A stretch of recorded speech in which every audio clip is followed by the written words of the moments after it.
And we are live. We're live. We're Look live. at that. Awesome. So, how's your week been? Not bad at all. Nice. We didn't do one of these last weekend, did we? No, we did not. I had drill, So that's why. I tried doing a couple extra videos, and I think I averaged out my usual number for the week. But That works. I have here some homemade apple strawberry wine from 420 of this year. That's why I bottled it. Oh, that's why. Yeah. It says strawberry. I wonder what else it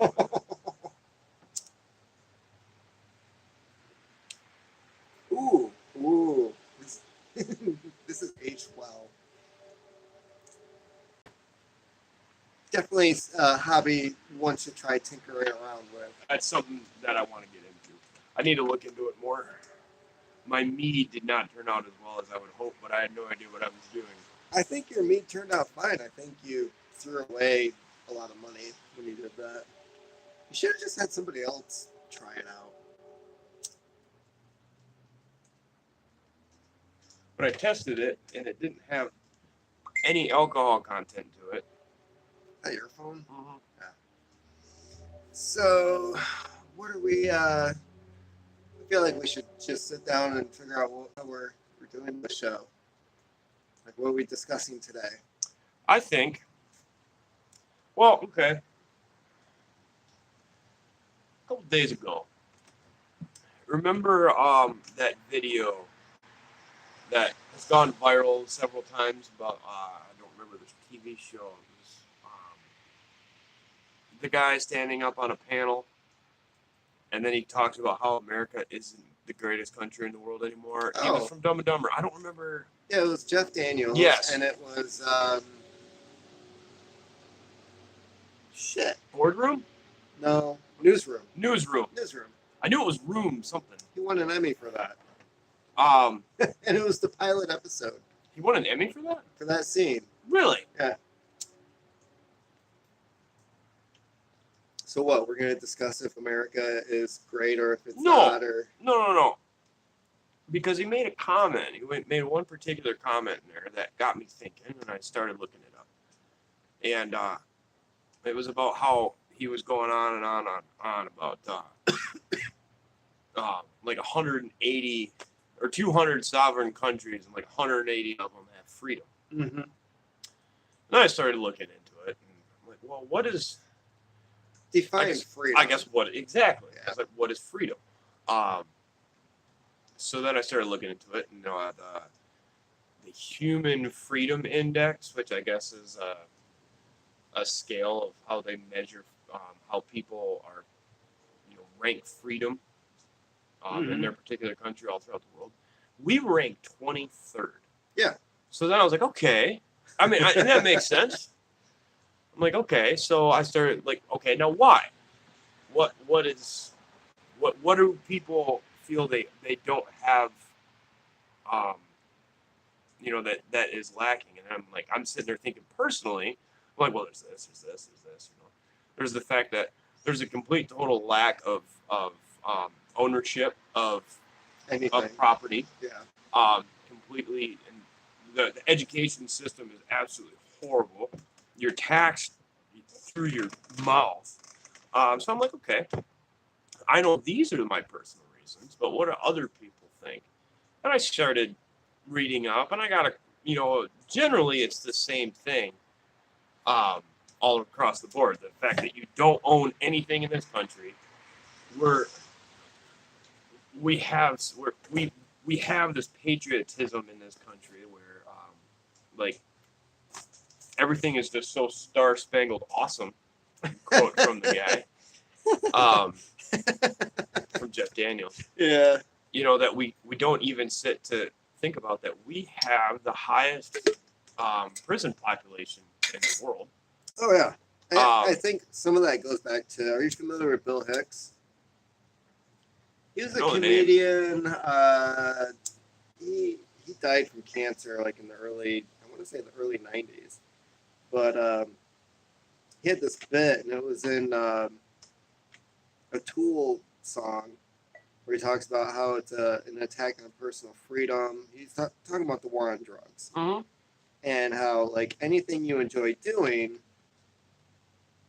the government will step in and say this is bad for you. Like they won't make tobacco or cigarettes illegal because they know you're addicted and therefore you're willing to pay an insane tax. And those people who can kick the habit will eventually quit. So either way, it's a positive for them. They have an income coming in, and the thing they don't want you to do eventually you'll stop doing. Mm-hmm. And Not really. The so, United States has an opioid epidemic going on right now. well, yeah, but that's totally legal, dude. You know, you Heroin's not. You know who the suppliers are. Mm-hmm. You know who the dealers are that are. That's just one aspect, though. Like, getting back to my point a little bit. You personally, and with your family, how would you define freedom?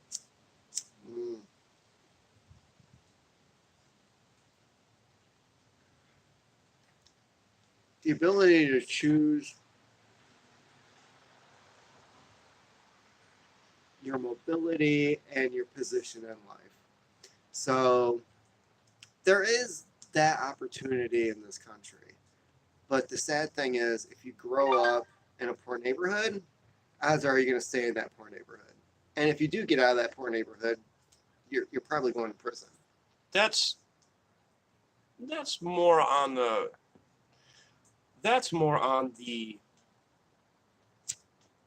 personal responsibility aspect, the individual. I mean, if you wanted to get out of a neighborhood, you can. And you don't have to go to prison. You don't have to, become a drug dealer or anything like that. You can get an education and move out of, whatever bad situation. We have the best economic mobility. Or we did. I take it back. We did. I would say there was a time. Mm-hmm. But these days, and economic mobility beforehand, up until the 1970s, you could graduate from high school, get a job at Ford, GM, Chrysler, make almost six figures a year, support your family. Your wife didn't have to have a job. Mm-hmm. So the guy could go to work, wife stays at home, takes care of the kids. Your kids have parental support all day. You had good schools because the more money you're making, the higher property value your house had, the more money is going towards your schools. Well, and all that went away. In my opinion, there's two big factors that influence that greatly. One, just a simple fact that our population is huge. Population's exploded in this country in the last 50 years. And secondly, the government has exploded. And with every branch of government, we have to pay for it. And their number one priority is to expand themselves in power and budget. I mean, there's only one thing that I can think of right off the top of my head where government has, I don't want to say succeeded, but they've helped. And that's in Department of Natural Resources. That's the only branch of the government I can think of right off the top of my head that you can mark in the success box. I mean, there's more deer today than there was 100 years ago. But a lot of that has to do with humans expanding into formerly less populated areas. Because a forest by itself is not going to support a large number of deer. It's those areas where the forest meets. But we have educated individuals in that field that are working to preserve that. We also have, a lot of private organizations that help out. I mean, you have the Rocky Mountain Elk Foundation. You have there's a Rocky Mountain Ram Club too, or you have a bunch of deer associations, quality deer management. Sierra Club type stuff, yeah. And then, you also have on top of that, you also have the fishing and hunting licenses that go into helping, um, the forest and rebuilding some of the habitat. And I watched a podcast of Joe Hey, Rogan. we have a viewer, I think. Yeah. Yeah, we have a viewer. How you doing, Hello, sir? viewer. Sir, ma'am. Discussing freedom, and currently we're on what The fact that we're not free.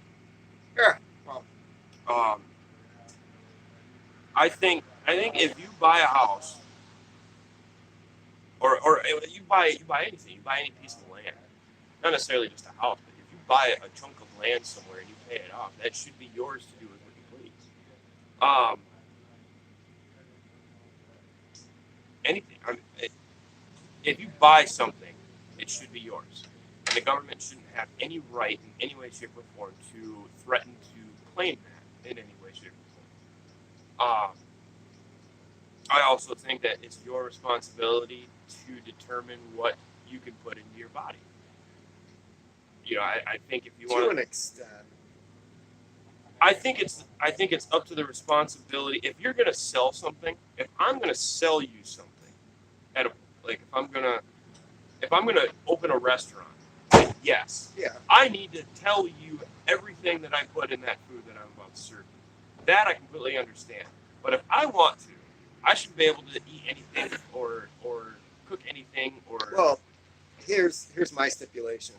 If somebody walks into a restaurant and says, "I'm allergic to gluten," get the fuck out. Just get out. And Because guess what? You're not eating here. yeah, that's that. I think that's just an evolutionary trait that we have grown up with because of all the fake foods that we put into our bodies. I mean, you look at wheat. I mean, wheat's the biggest crop in the world and has been, and we have slowly bastardized it to. Well, there's a couple of theories as to like why people are having like severe allergies and or complications from eating wheat, and it doesn't. What they're discovering is that it's not the wheat itself; it's like how it's processed. So, like bakers who use open air fermentation. Mm-hmm. So they mix the dough and everything, they let it sit out on the counter, and all the yeast that's in the air is what starts to grow and prosper. You have several different strands that are breaking down the gluten and the proteins in that wheat, which, like Aunt Millie's down the street, they have one strain of yeast, they throw it in, you have this wheat or this bread that's white, has like zero nutrients except for like what they throw back into it because there's no germ, there's no fiber. Which comes back down to the fact that most of the food that you find on the shelves these days is. We have 2 viewers now. What? Yeah. Holy crap. Oh, now we have one. He left. They're like, there's no beer on here. Mm-hmm. What's going on? But it boils back down to the fact that there is just too many people on this planet because we need to pump out food so fast. We need to come up with new ways, like corn. Corn has next to zero nutritional value in it at all. Right. But yet we sell it by the ton. Well, you can't eat raw corn. No, it does absolutely digest. nothing. Your body can't digest. So like, you go into like a really good Mexican market, and they're going to be like grinding that down. They're going to fry it. They're going to do all these things that break it down to the point where your body will digest it. But it didn't turn out well for the Mayans in the end. How did we get to food? Off of freedom. You talked about going into a restaurant and they should have to tell you. Yeah, well, what's and that's in the food. Yes, and that's where, like, if you want to open up a business and sell something to the public, that's yes, there needs to be some sort of guideline that you have to follow. But I mean, at the end of the day, I mean, I disagree with the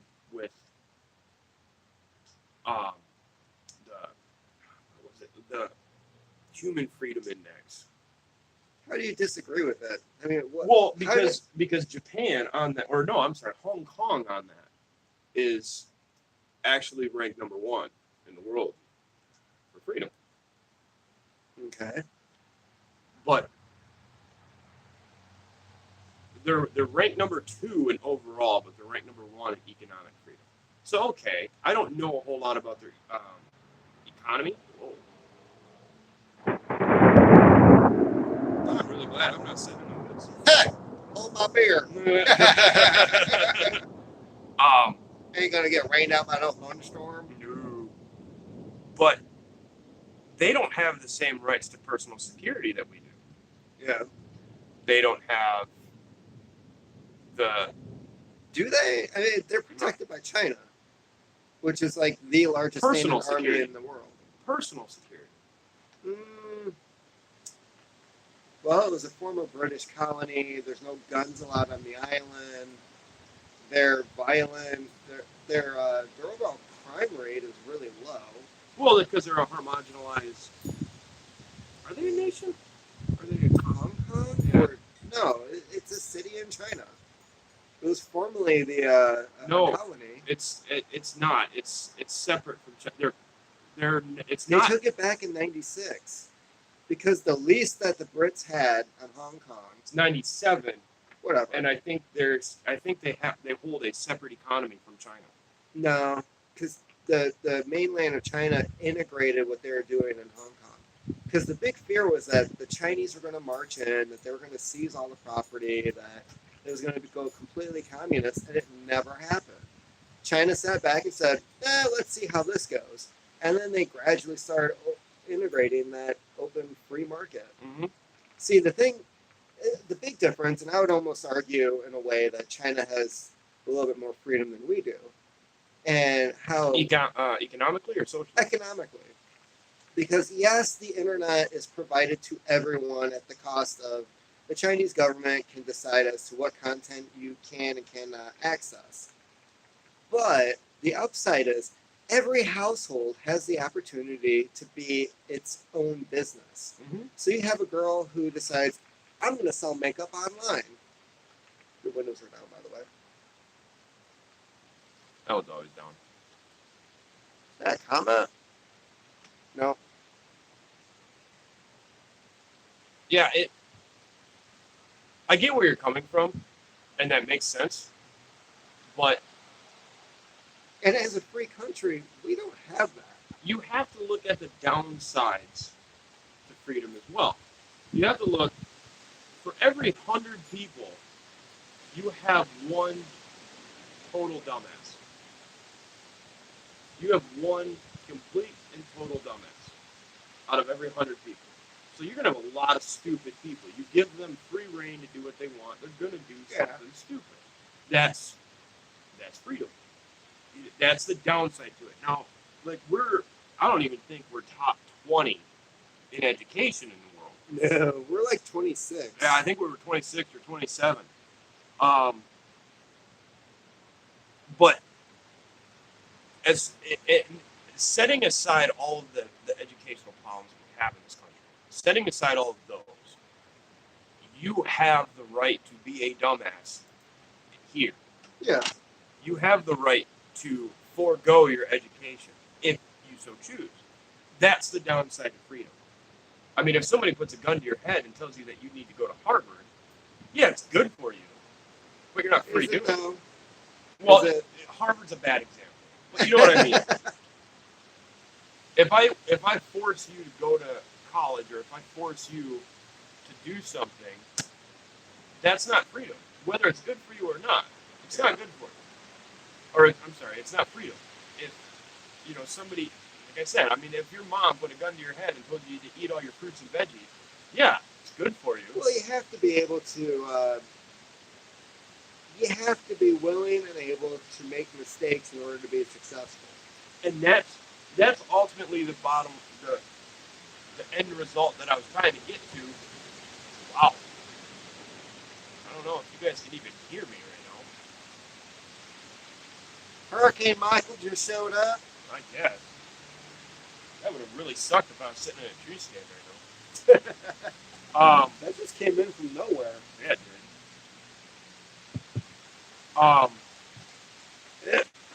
It is back in the Industrial Revolution. And we have hail again. Oh, are you getting wet? You getting rained on? Nope. All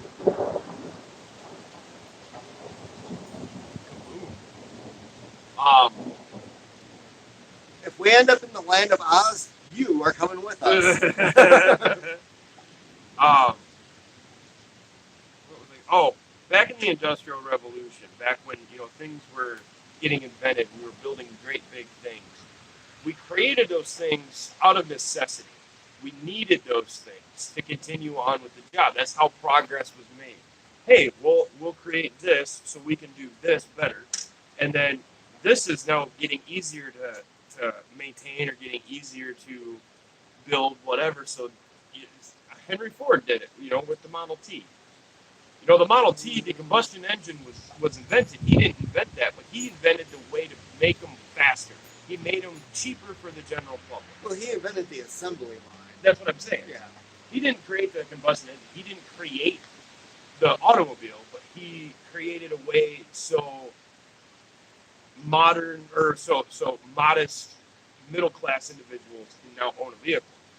That was created out of necessity. He created a $1 trillion organization with that. Was it trillions? Yeah, I don't know how much Ford is worth, but I mean, if you mesh up all the Amazon car companies is the in the first world, $1 trillion company ever. yeah, but I mean, how much is $100 billion in 1950? Well, Rockefeller, if you were to take, they don't know how much money Rockefeller had when he was at his peak, but Fucking lot. yeah, he was. You might as well say he was like the first $1 trillion. But what I'm saying though is like you have people like that invented things that out of necessity or out of he saw a way to invent something that people needed that would benefit their lives and went with it. Now you have people that are inventing things just to make money or going into business with only one aspect in mind. Now, granted, yes, he went in there knowing that he was going to make money. Yeah. Nobody goes and makes a risk like that without, hoping that it's going to be a windfall for him. But nobody's doing that now because they don't have the financial stability to take that risk. Well, that was something that I have a funny feeling I brought this up last time we had this talk. But when discussing the like healthcare in the United States, Yeah. for some reason, we are the only first world nation that doesn't have universal healthcare, and It's never been done right. Well, it seems to be working in other countries, but well, you have a lot of cultural diversity. I I'm sorry. haven't gotten to my point. Sorry. So, Jordan Peterson brought up how we like to bash Canadian healthcare, and he said there's a correlation. They don't know if this has anything to do with it, but in Canada, where you have 10% of the U.S. population, they have a higher percentage of people who try to become entrepreneurs. And part of that comes from the fact that they can leave their current job where they're unhappy, or, they save up some money, they decide, I'm going to try running this business. This is my gamble. They don't have to worry about losing their health care if they leave their job. So let's say you decide, I want to try starting a cafe. Here's my spot. This is the coffee I'm going to serve. Working at a cafe, you're not going to have that health insurance that you had at the cubicle job that you're leaving. And a lot of people, when they try to start a business in America, they try to balance between the two. I'm starting this up, but I still have to work here full time for my health care. You end up working 60 to 80 hours a week. And even when this business starts to become successful, you can't leave because healthcare is so damn expensive just for the insurance. Whereas in Canada, you have that freedom. You can decide to leave because everyone is covered. But you have, break it down, if I remember the numbers correctly, Canada has 95 million people. No, 30. You just cracked your glass. Shit. Drink it right out of the bottle. God damn it. Well, I think that's the other 12 quarters. We found that place this summer. Nice. And I believe Sarah broke the other one doing dishes. And how much was it? 30? 30 million. Okay. United States has 331 million. Yeah. That's 300 million more people that you have to pay healthcare for. Literally 10%, and they have more land than we do. Yes. Yeah. So, you have a country with, what, a third of our population? Yeah, but we have a larger economy compared to them. And yet we don't have universal Well, health care. hold on.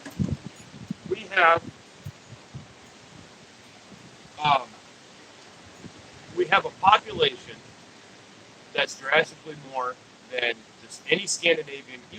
You can mesh up all of the Scandinavian countries and not even hit half of the population that we have. You can probably throw Canada in there too and probably not even quite hit ours. And on top of all of that, they're healthier physically. Now there's a reason for that, and that's because we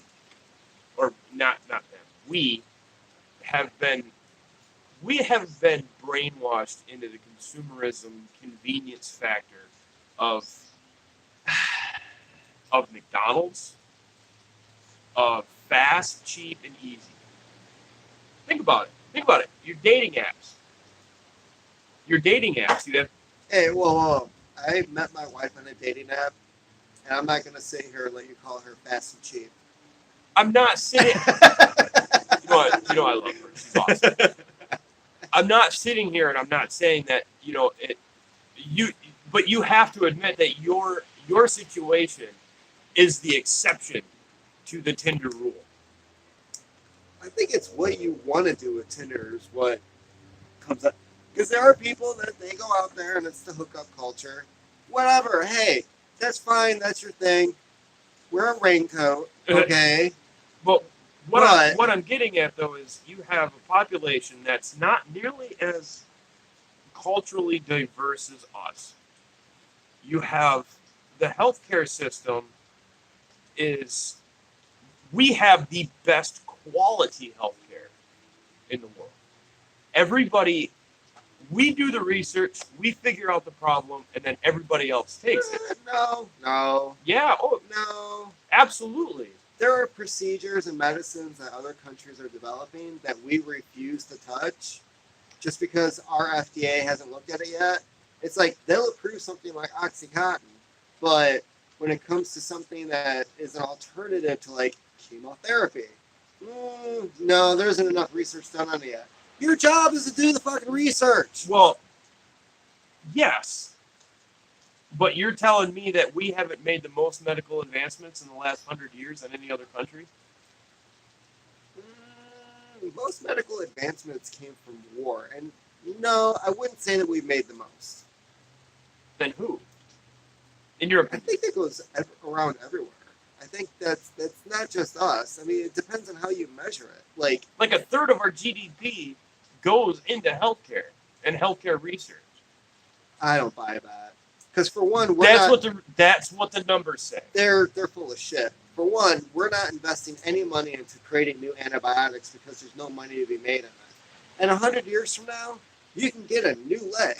They will print off a new liver for you and put it in your body the same day that they make it. But if you get an infection because you cut your thumb slicing potatoes in the kitchen, you're going to die because we're not advancing antibiotics at all. But who is? Is there anybody else out there that is doing this? That is doing that research?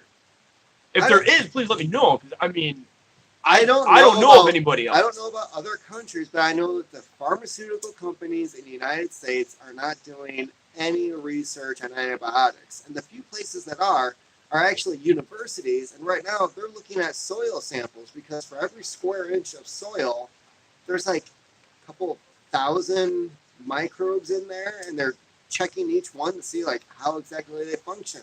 Do they kill this bacteria? Do they do this? Do they do that? But it takes a lot of money to do that kind of research, and these companies just aren't doing it. They get excited when they find a side effect for a blood pressure medication that gives a guy a boner. Mm-hmm. But when it comes to C. diff, there's only one antibiotic that now works for C. diff. So either your body fights it off naturally right now, or you're screwed. Mm-hmm. The other thing with MRSA, there's like 2 antibiotics that work for that. As soon as MRSA mutates into a way that those 2 antibiotics no longer work, you are shit out of luck. Yep. I'm not saying that we're perfect, but I'm just saying there's no other country that's doing the same that's doing the research. And who was the country that came up with those antibiotics? Can't really say country because most of the corporations are in multiple countries. Like Pfizer's not from here. They bought out an American company. But like, I would love to have universal health care. I would. I have yet to see a proposal that would work in this country effectively. Well, Bernie Sanders' Medicaid for all essentially would work. You know anybody on Medicaid? Zoe was. And Sarah. I haven't had good experiences with Medicaid. My uncle almost died from diabetes because he was on Medicaid and they didn't get to him fast enough. Yeah, well, he was also diabetic, so how much work was he doing into type 1 or type 2? I don't remember. It was diabetes. But because there's usually a long string of mistakes that end up. Well, and it comes down to, okay, so who's going to pay for it? You know, like crossing that line a little bit. I'm going to quote Jordan Peterson. That was another thing I was thinking about last night.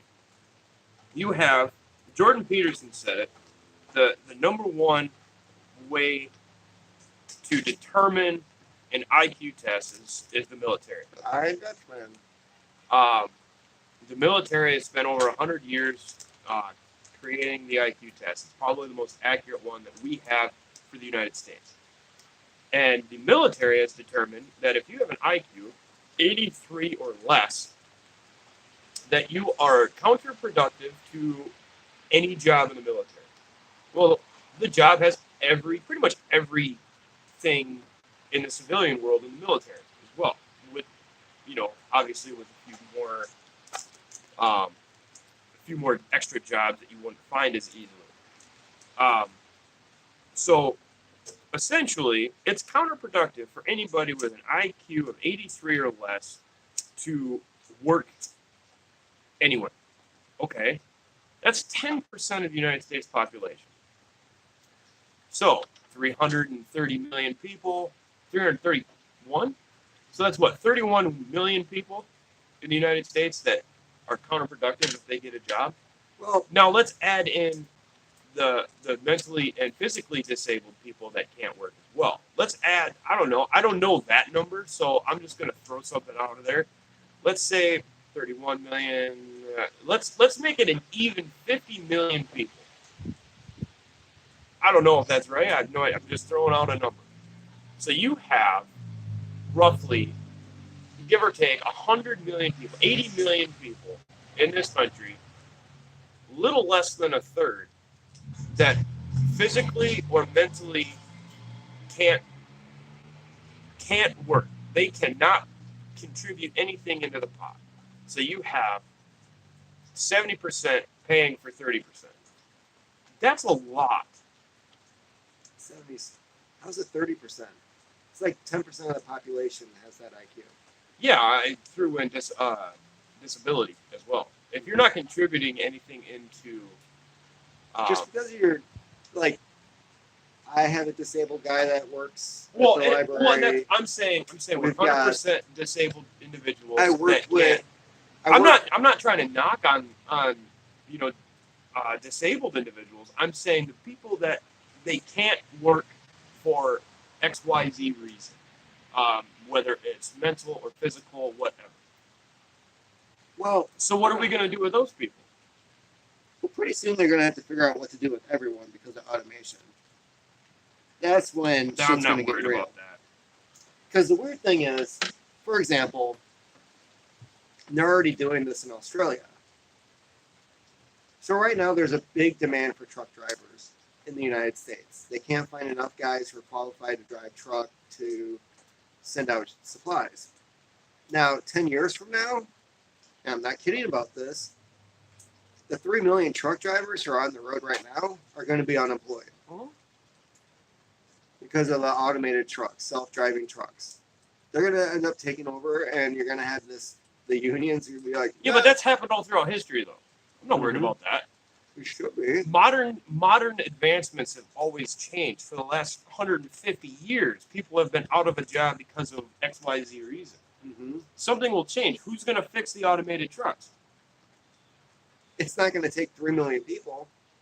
And those 3 million people, and this is where I get frustrated with like the coal argument and all these other industries. It's like, you have a brain. You have the ability to learn a new skill, to go back to school, to get certified in something, anything other than digging for fucking coal. Mhm. And yet you're like, you're killing our jobs. I'm a fourth generation. Yeah, well, guess what? There are people in Scandinavia that they had like 20 generations of fucking Vikings. You don't see them trying to get into a boat, kill and slaughter people over in England and bring the gold back. Doesn't happen. No, and I completely agree with you on that. But that's one thing that I can say about human nature is people will, throughout the last 500,000 years, is 300,000 years, is people have always adapted and people have always found something else to survive with. Now it's just a little bit different. Now instead of trying to find a cave to live in because yours collapsed, you're looking for a new job. And I'm not sitting here, I'm not trying to say that it's, that there isn't going to need a change. I mean, I said in the last podcast, that capitalism in this country is dying. Now, should we scrap it and just go right straight to socialism? Absolutely not. Well, socialism isn't the only option or alternative that Well, but that we have. I'm saying, like, as far as like what you hear in media and people talking, you've only got a half a dozen different things for governments to control its population or to help its population. You have capitalism, you have communism, you have socialism, fascism, and dictatorship. There's probably a couple more out there too, but those are the main ones that you always hear about. Well, okay. I don't want to live under a fascist regime. I certainly don't want to live under a socialist or a communist regime. It's not so much like, okay, we're arguing about capitalism and socialism and all these economic structures, but when it comes down to it, in the next 10, 20 years, there's going to be a situation in this country where we're not going to have the resources, we're not going to have the jobs, people are going to have to go with less, and But what's wrong with that? We don't like going with less. We have this weird mentality of But trying to... what's less, though? If you have to buy a smaller house, or say live in a smaller house, Mhm. but with doing that, you have more land to grow your own food. We're talking... Or you live in a city like Kalamazoo, right? Mhm.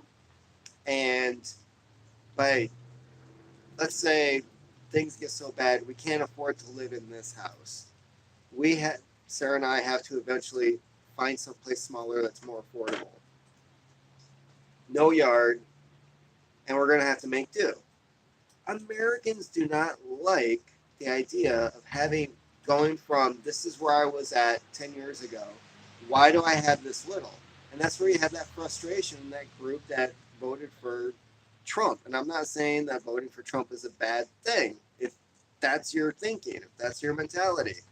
I had a $20 an hour job and now I'm working for $7.50 an hour at the local Subway. Well, but the problem is, though, is the United States have taken so much in the last 200 years.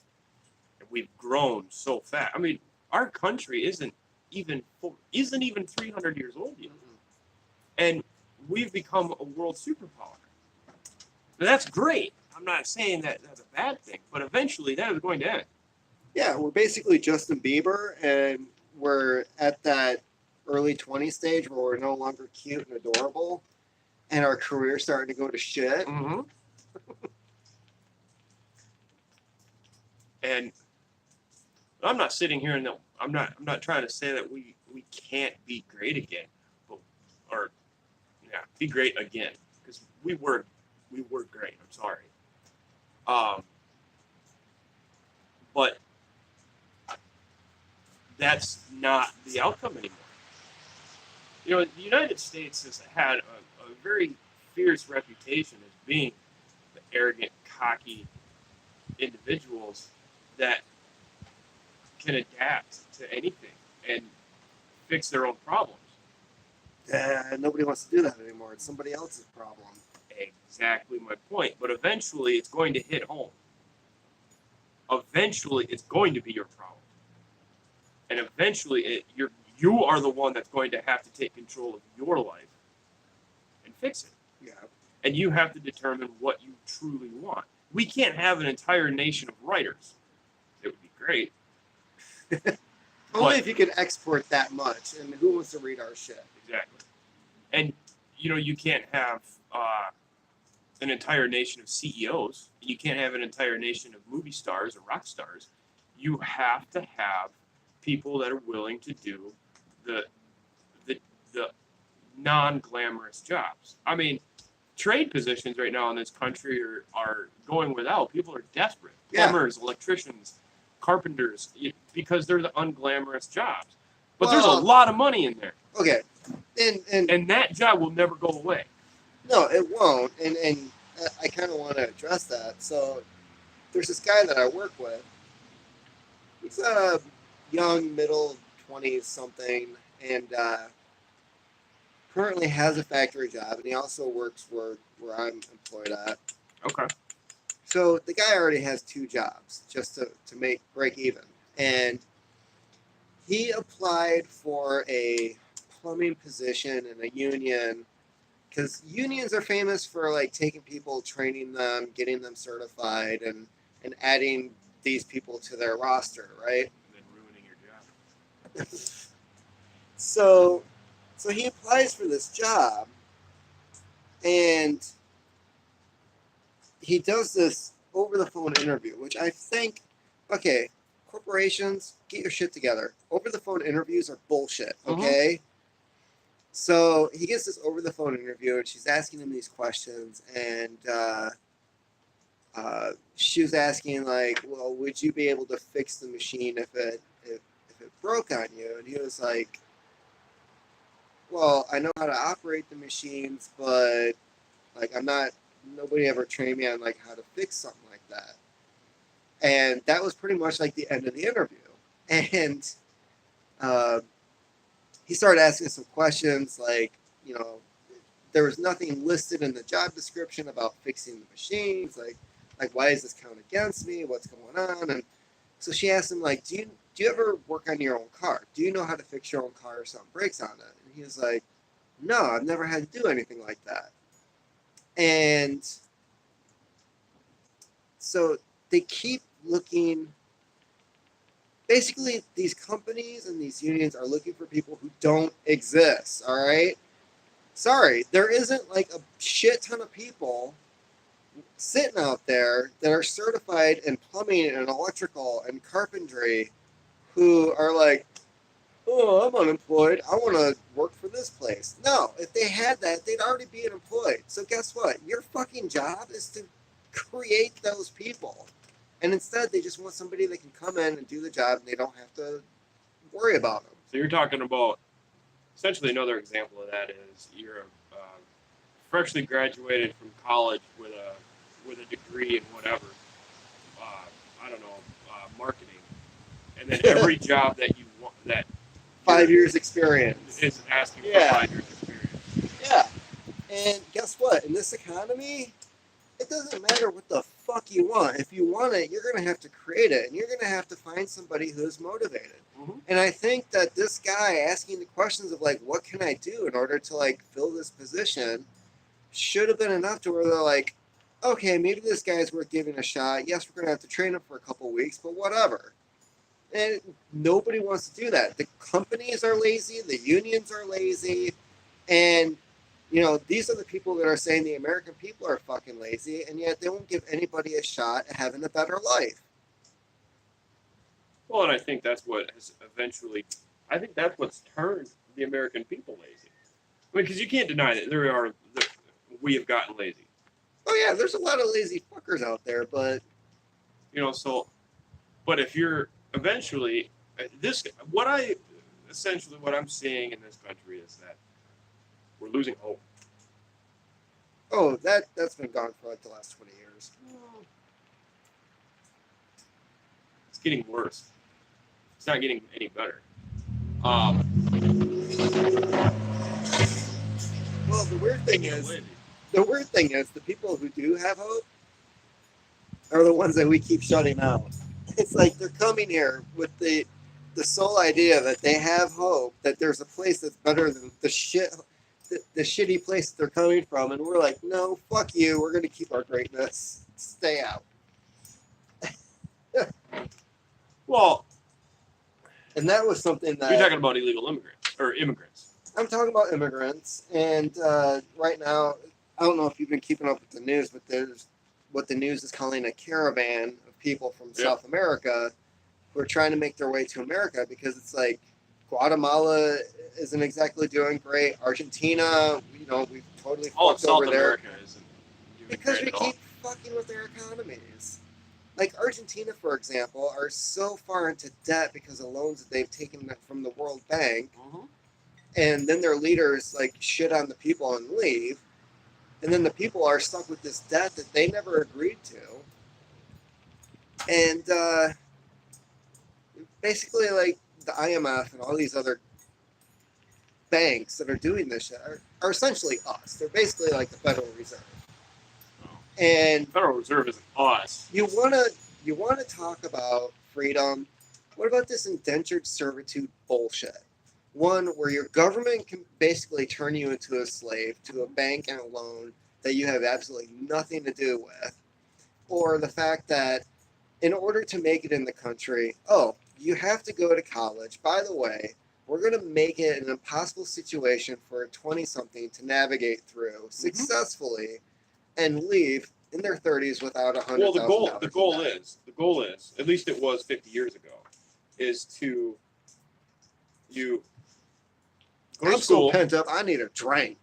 You go to school, you graduate, you grow up, you go to college right after high school, you graduate college, you get a job, you have a family, white picket fence, you live, you do that for 40, 50 years, and then you die. Or you retire, and then you die. And that's the middle class that I don't think 10, 20 years from now is going to exist. No, it won't, because that dream has died. That dream is dead. Well, that dream died in the early 90s. When we started pushing for people, the only way for you to succeed in life is to go to college. And I fell in that. I'm a college graduate. I fell right in. I have a mountain of student loans that I'm trying to dig myself out of right now that, quite frankly, isn't going so hot. And I will never be able to. That will follow me around for the rest of my life. That was the biggest mistake that I've made. You made more since then? Military. Not trying to talk down on the military, folks. I just hate the military. I will talk down the military because I can't be punished for it. I can't be punished for it either. Yeah, you can. Oh yeah, you go on like YouTube or something, and you're like, "This is what happened to me in the army," and you're still enlisted. I'm not giving any specifics. I'm just saying that generally, I'm not fit to be in the army because I don't like it. I'm not a soldier. I'm almost done anyways, so I don't care. But that's just my own personal account. Some people love it, and I understand why some people love it. I'm just not that. I loved it 4 years ago. I'm not that guy anymore. Yeah. But All right, people. This is an MRE. They don't make them in this color anymore, and they haven't for a very, very long time. I wish you would have told me that. I would have brought that. I would have brought a newer one. Newer. Is that a buck knife? Well, it's made in Pakistan. Buck knife. That's not. I mean, it's a. It's not the name brand buck knife. No. Works though. I got this for $2 in a estate sale. That's dull. You need to sharpen that thing, man. I've had better luck with this plastic. Is there we go. Wasn't holding it right either.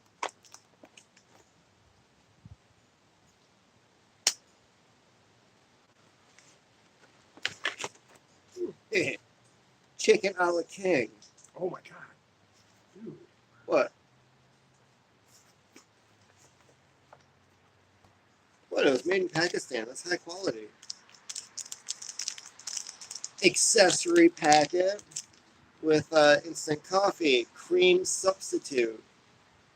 I don't want to know what the hell that is. Cream substitute. Sugar, salt, chewing gum, matches, and a toilet paper. Or paper towelette. Paper towelettes. You can use them for 3 different things. Wiping your ass, and wiping your ass. Nope. Nope. What? Wiping your ass. Yeah. Kleenex. Wiping your You nose. said nope, nope, and nope. So I got one of those right. Okay, so you got one of them right. Sorry. Fruitcake. And coffee filters. Aha. Okay, so That's a pork patty. What is this one? this is for heating up your meal. Nuts. But have you ever eaten an MRE before? Yes, I have. Because you put it in this thing. Then there's like, doesn't this have the packet where you mix it with water and it heats up, and that's how you heat your meal? Yes. Well done. Oh, that plastic is a little bit more durable than what it's made out of Cheese today. spread, Oh, that stuff is like Velveeta cheese. It's like plastic. cocoa powder, and just like me, crackers. Oh, that's racist. Yeah, but I said it about myself, so it's okay. It's not like we can use the N-word here. I'm sure somebody will still complain about it. Spoon! These are goofy. I don't think I've ever eaten one this old. Cherry nut cake? I am going That's straight. scary. Oh my god, that is a long list of ingredients. If this thing went bad, Oh my god, that's peaches. Feel that. yeah, it's dehydrated. That's the one that you mix water in with. Oh my god.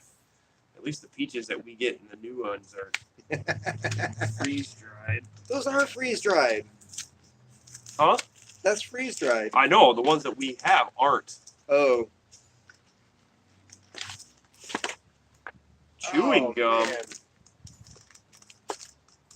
Man. Matches. This is, Oh wow, they haven't changed these in 30 years. oh man. Oh, do these have the coffee in them?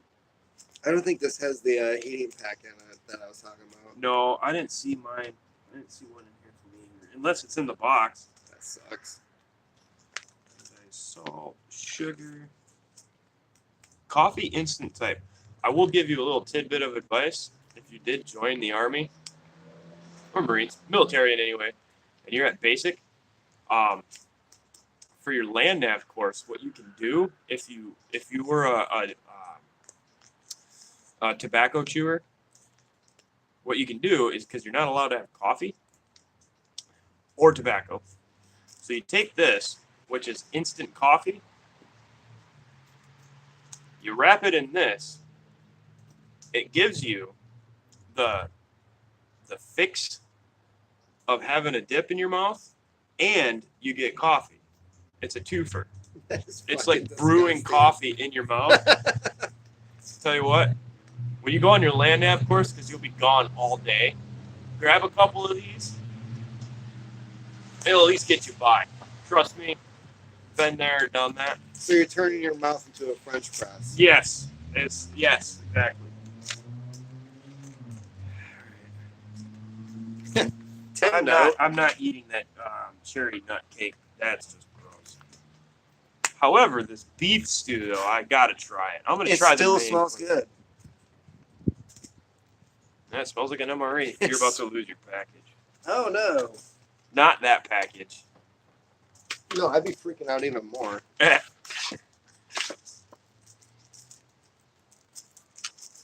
Oh my god, I'm so gonna get sick. What, from eating this? Yeah. It's 3,000 calories. What can go wrong? Well, I'm not worried about the caloric intake. Hopefully my taste buds are working to know if this is bad. Mmm.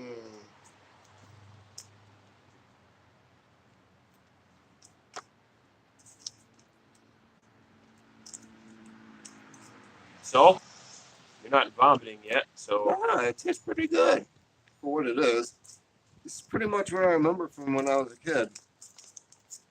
My stepdad used to steal these all the time when he was in the National Guard. Mm. Bring them home, throw them in the basement. Yep, that's what I do. I mean, that's what I don't do.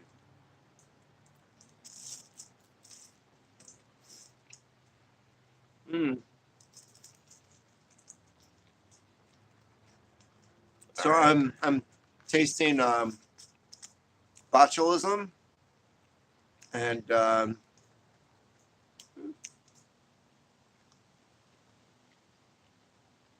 ooh, a hint of E. coli. There's a hint of E. coli. Mm. I wonder, what else we got in here? Do we got any, like, chili powder? Actually, I'm surprised how much chicken is in here. This is pretty good. Iodized salt. I'm actually like really glad I bought these. Really? They don't have pepper? You're killing me, I man. think mine said pepper. Yours had pepper? I only got salt. Oh, sugar, salt. There's no pepper. Cheap bastards. What the hell? That must have been one of Clinton's cutbacks. We're downsizing the military and nobody's getting pepper. Oh, man. Well, you know, pepper only comes from China. They don't grow it here. Really? Yeah. So maybe there was like a trade embargo or something. They're like, you are not getting no pepper. Asians come up with some awesome stuff.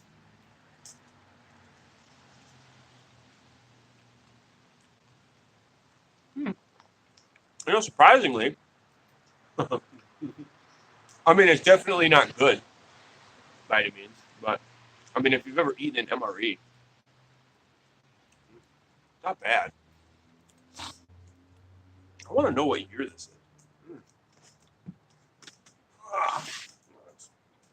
I tried looking it up online. Menu number 5.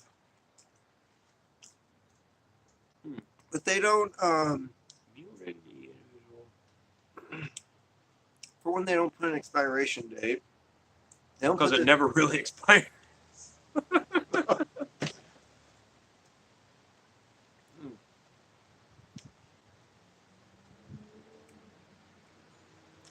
Oh man, this is the shit.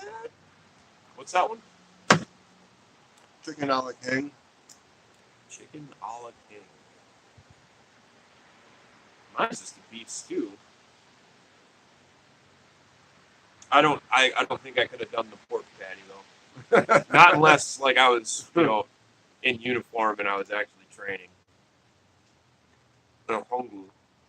I would say that I think maybe this was the safer bet, but then chicken's like prone to Everything. Yeah. Chicken's the worst.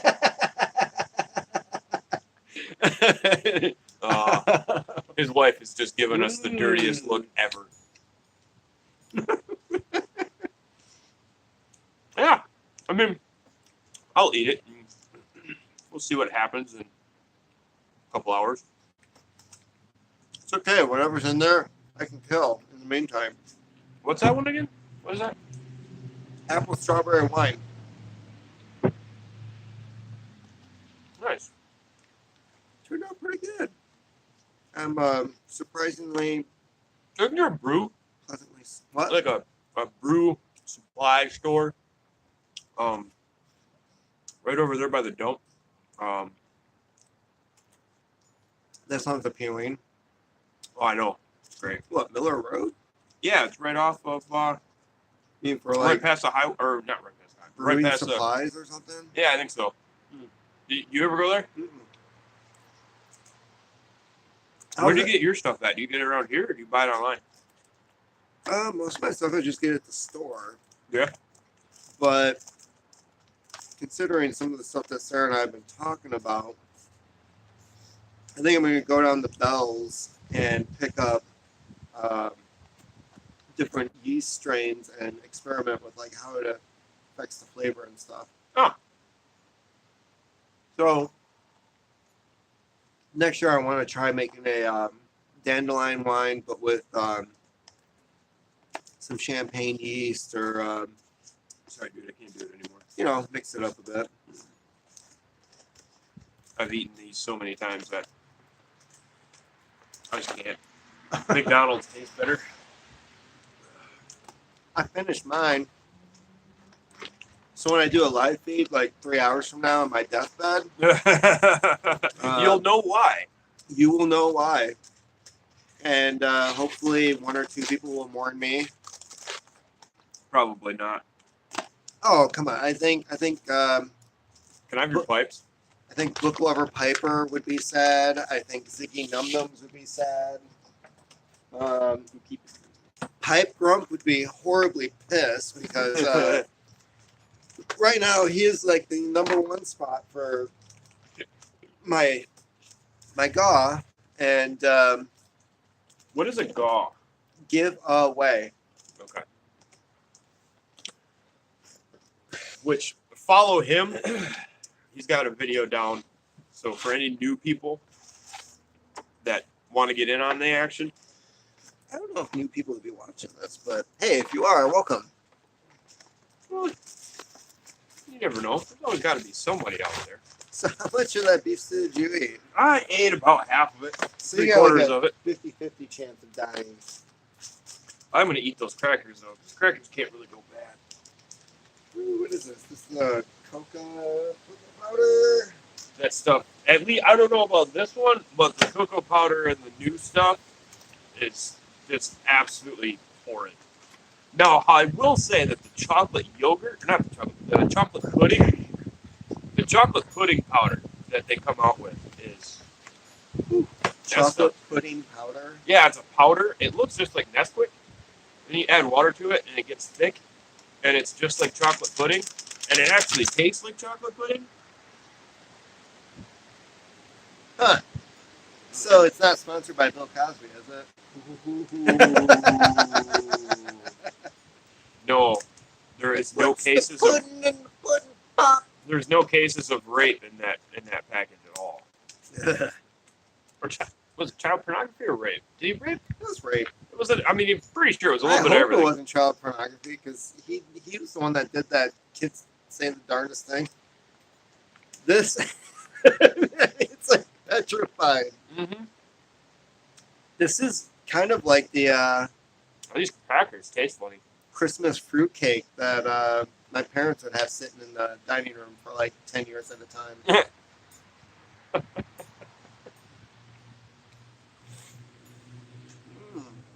Look at that.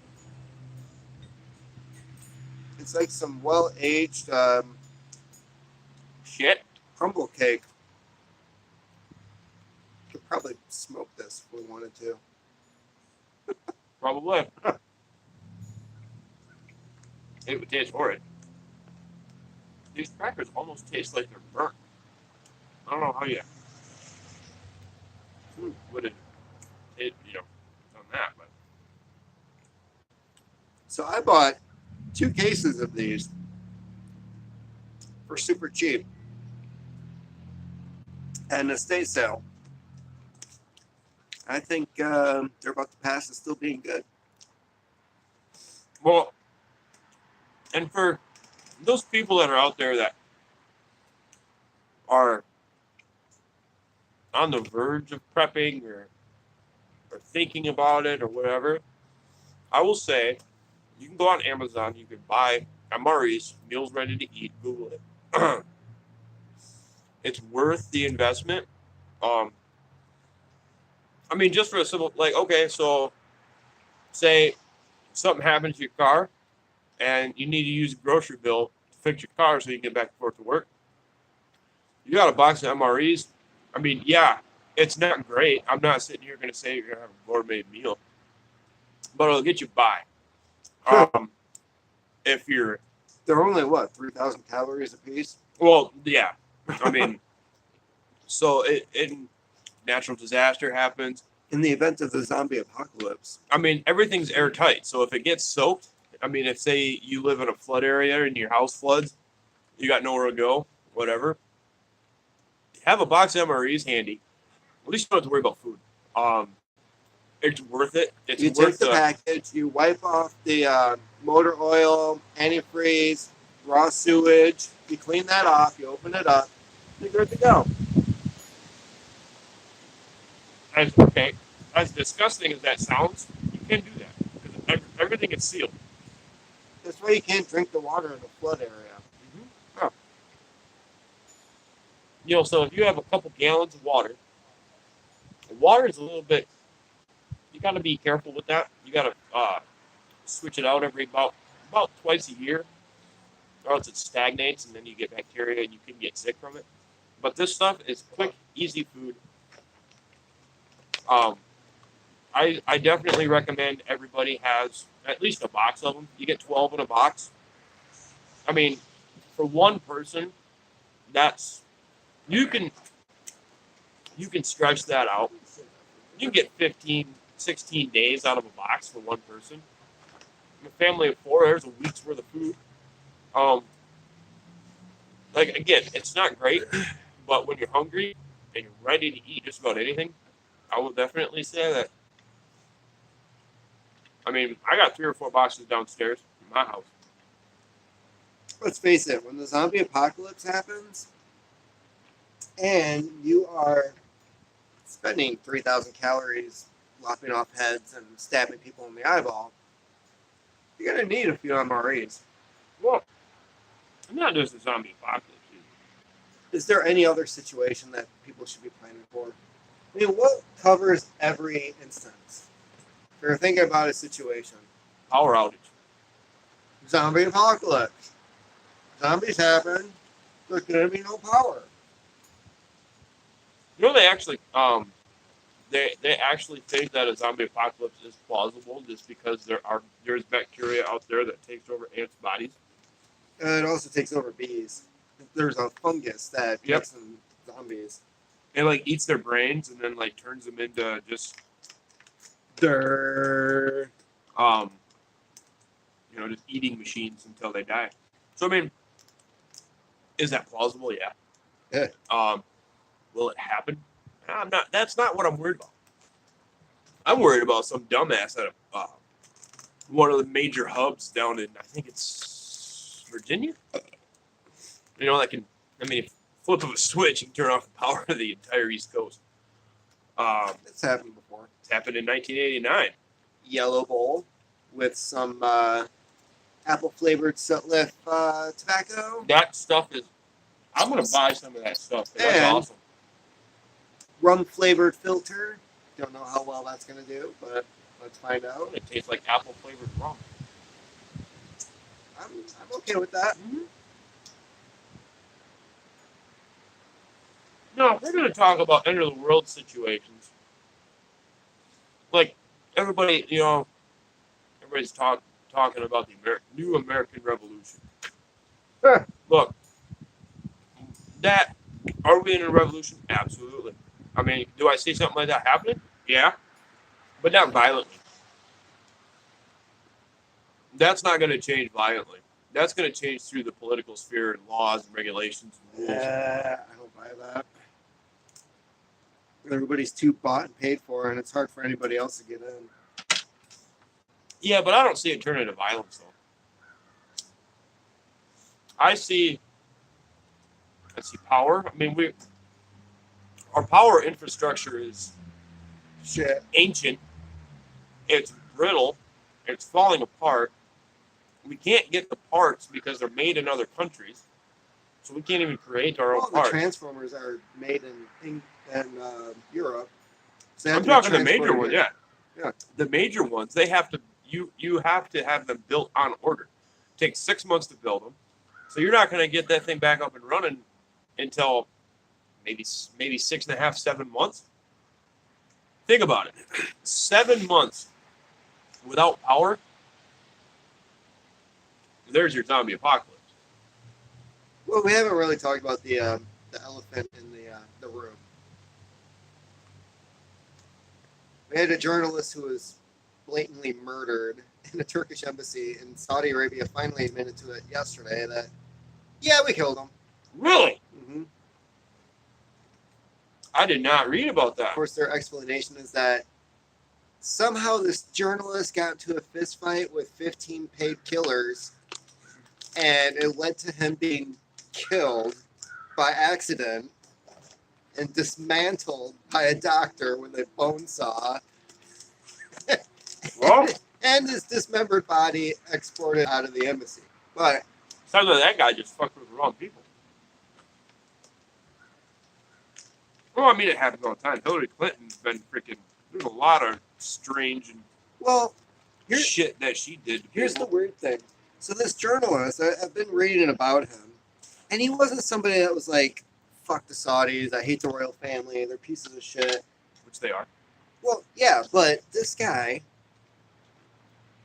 his articles were basically like suggestions on where the Saudis could go, and was he was pro Saudi Arabia. He was divorcing his wife who was from there. That was how they got him in the embassy. Was they basically said, in order for the divorce to be final, you have to come and fill out this paperwork. Mhm. And that's how they lured him in.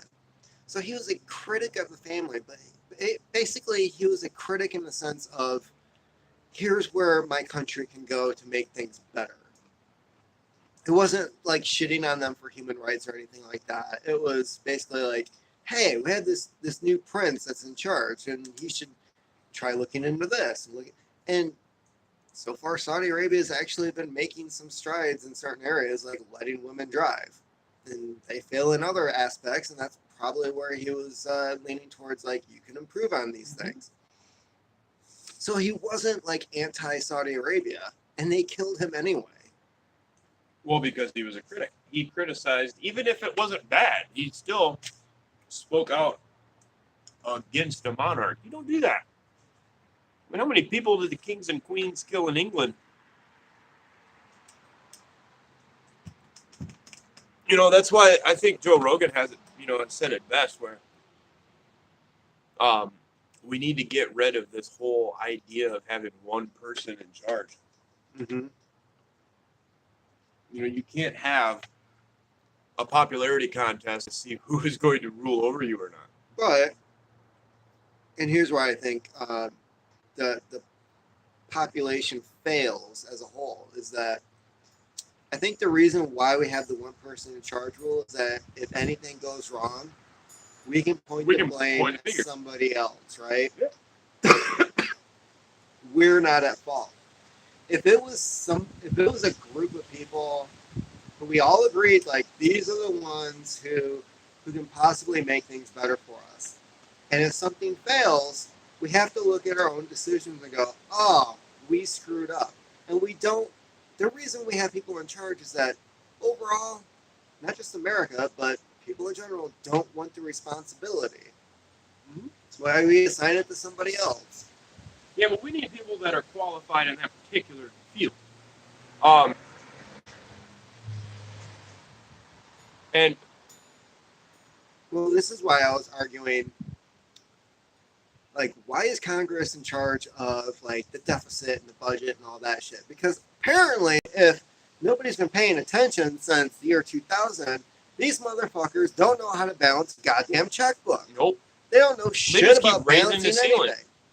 So they just keep throwing it on a credit card to some other country so that, when China gets pissed at us, they're like, oh, so you want to fuck with us, huh?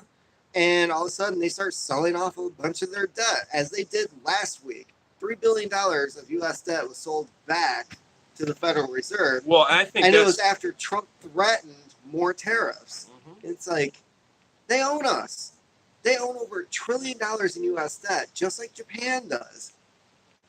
They own like a quarter of our debt, don't they? They own like No. 3 or 4 trillion, don't they? It's like 1.3 trillion, something like that. But still, it's large enough that if China decided, if we pissed them off enough to the point where they're like, you know what, fuck you, we're not going to buy your debt anymore. Oh, by the way, this money that we own of yours, we're going to sell it back now at a loss just to fuck with you because we know you don't have it. You're going to have to print more money, which is going to cause inflation and fuck with your economy. Which, like, the whole world is like $100 trillion in debt. To who? Martians? Like, that's the one thing that I don't get. Is I understand how countries get into debt, but how is the whole world, like, who do we owe that to? I mean, Banks. See, I think the biggest fraud that ever happened was the invention of interest rates. which was created by the Federal Reserve. No. And this is gonna sound And bankers. this is gonna sound anti-Semitic, but just follow me here. Oh, geez. So, back in the day, back in the Middle Ages, people would make a pilgrimage to the Middle East to see where Christ was born and all that shit. In order to make that journey, you had to bring money with you. The safest thing that you could do was to not bring your money with you because odds are you're going to be robbed along the way. So you would hire mercenaries like the Knights Templar who would escort your rich ass from Spain, France, England to the Middle East. Now, the Knights Templar and the banks associated with them would charge interest on that money. So whatever money you were bringing with you, they would guarantee would be there when you got there at a charge.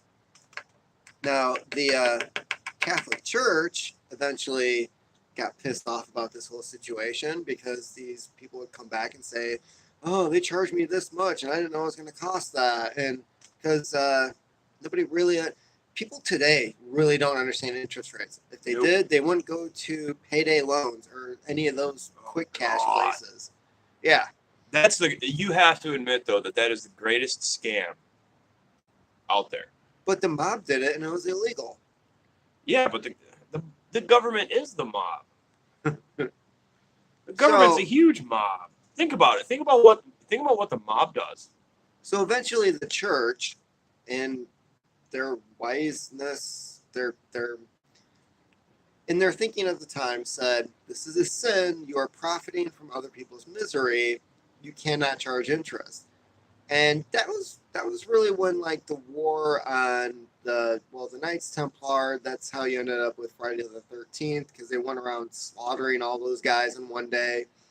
That's when the war on the Jews happened, because they were The deemed war on the Jews has been immoral happening people. since Jesus. But that was like a big start of that. That was when they started going after. That was when the church started going after the bankers, and that's one thing I was always conflicted about when I was growing up was I went to a school that was very You went to a Catholic school, didn't you? yeah. So I went to a prep school, which was filled with bankers, lawyers, all the people you would not expect to be accepted by the church. And Well, if there's money involved, they'll accept it. But that's any major corporation. Like, I have nothing against the church, but the way that they run their organization is a farce, in my personal opinion. Because how can I say that, like, what? I mean, honestly, what makes a religion? You know, I can. I'm gonna sit here. I'm gonna say making cakes is my religion.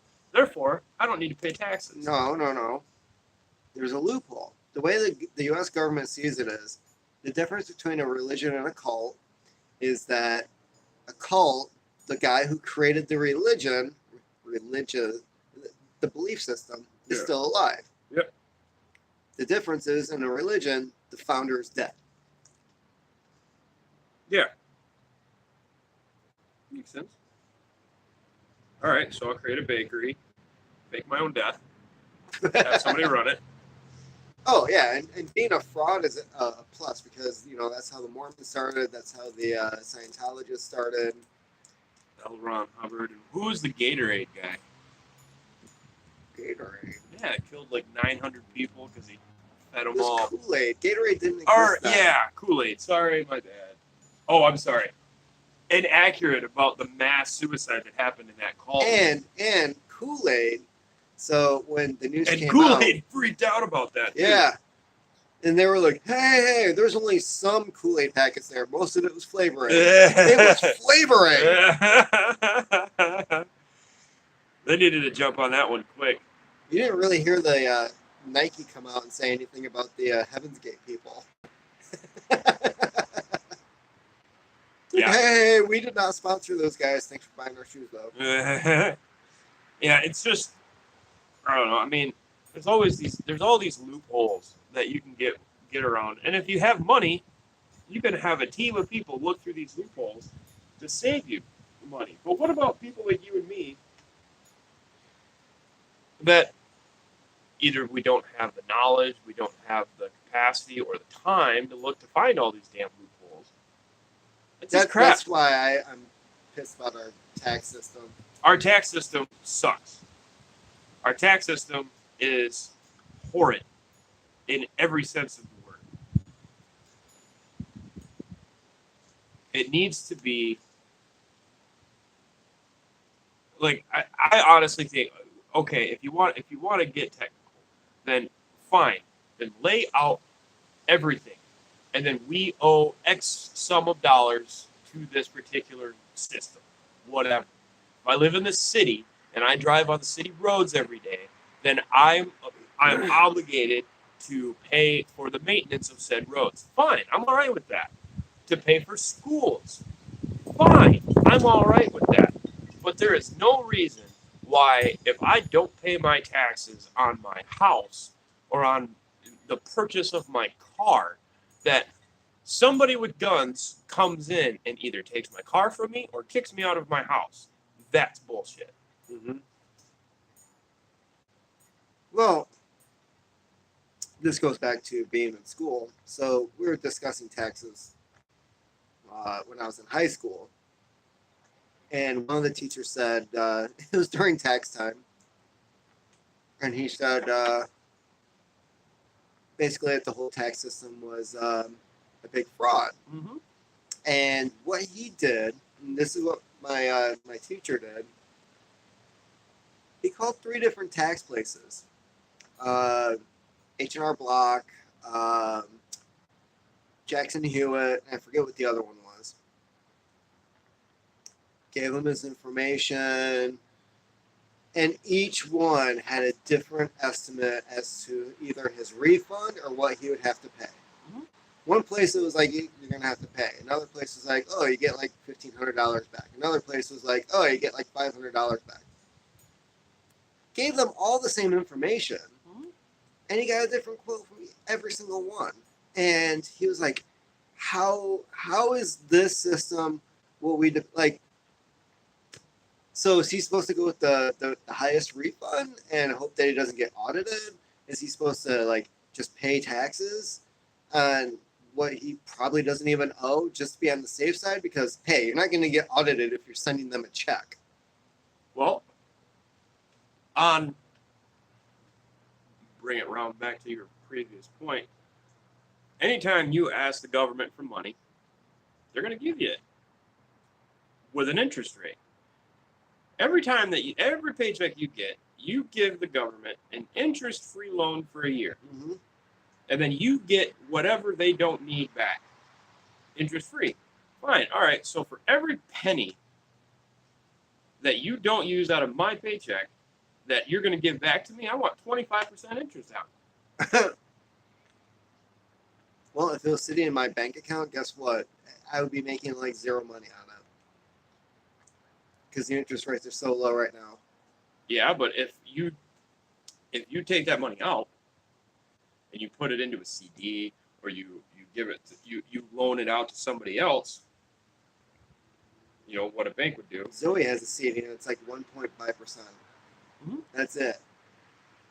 It's lower than what inflation is. If you're going to force me to give you money, like what the government does, and then you're going to give me back a remainder of that money at the end of the year, interest free, then it should be my choice, or you know, a set choice, not mine in particular, but it should be a set choice for the government to pay me back with interest. 25%, yeah, I understand that. That was just a number that came to my head, but wait, you give the government. That's when the government would show up with guns and be like, "We ain't paying you shit." Mm-hmm. Going back to what's the difference between the mob and the United States government? More guns. I couldn't say. They both have lawyers. They both have lawyers. They're both violent. I mean, the United States government, I think, is more violent.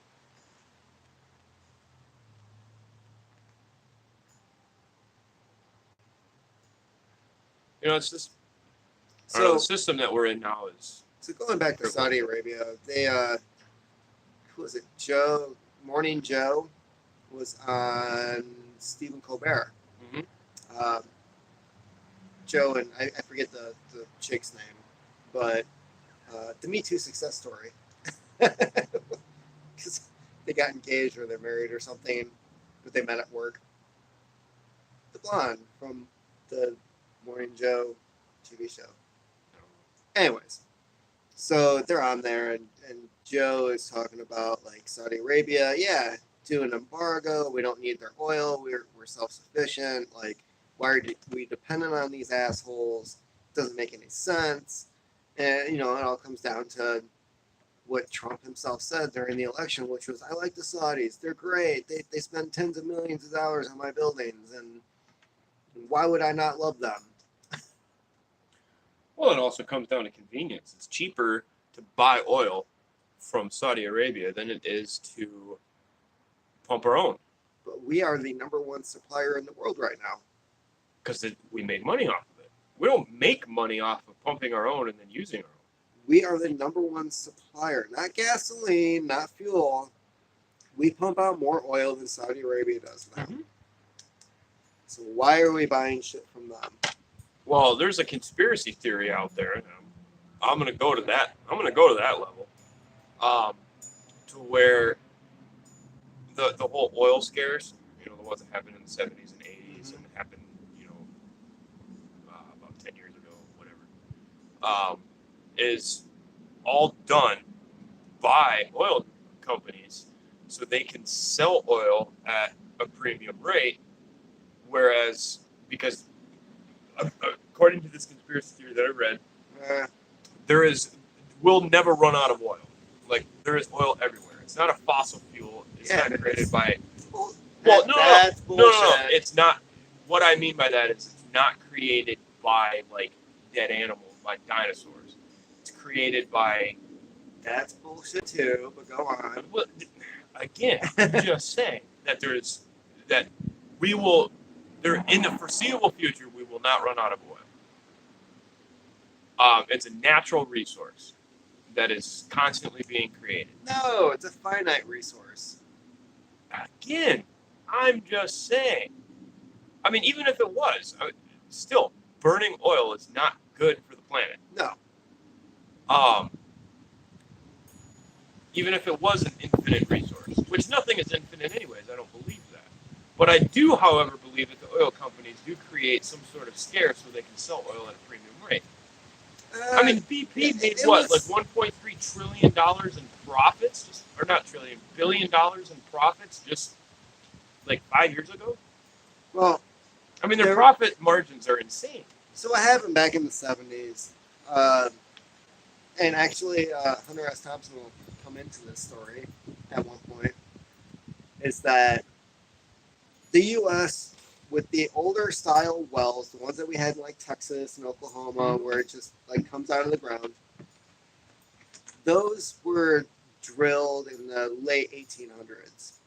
And the lifespan of those wells was about 100 years. And there was a guy who predicted like those wells are going to start drying up in the late 60s, early 70s, which is exactly what happened. The production on those wells started to dry up. That was when we went to Saudi Arabia and said, hey, we like you, you like us, why don't you sell us your oil? Well, that was right around the same time, too, that we got off the gold standard, too. Mm-hmm.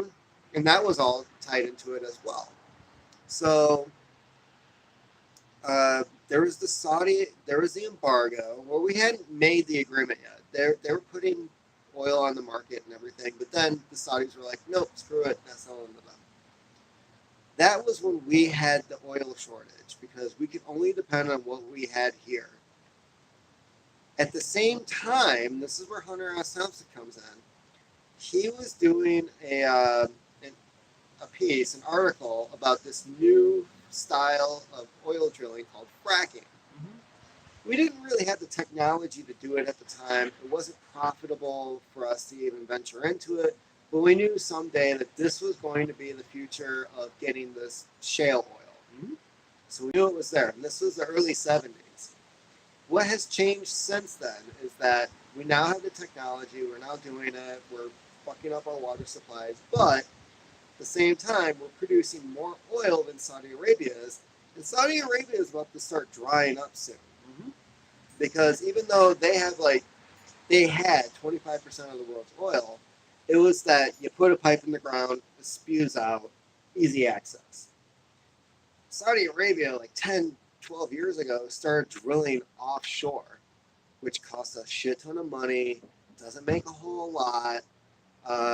Basically, they know that their peak has come and gone. The OPEC keeps going to them and saying, hey, we need 3 million barrels. And Saudi Arabia is like, 1.5. And no matter what numbers OPEC says for them to supply, Saudi Arabia is just like, nah, we're going to hold back. And their reasoning is that they want to keep the price of oil up.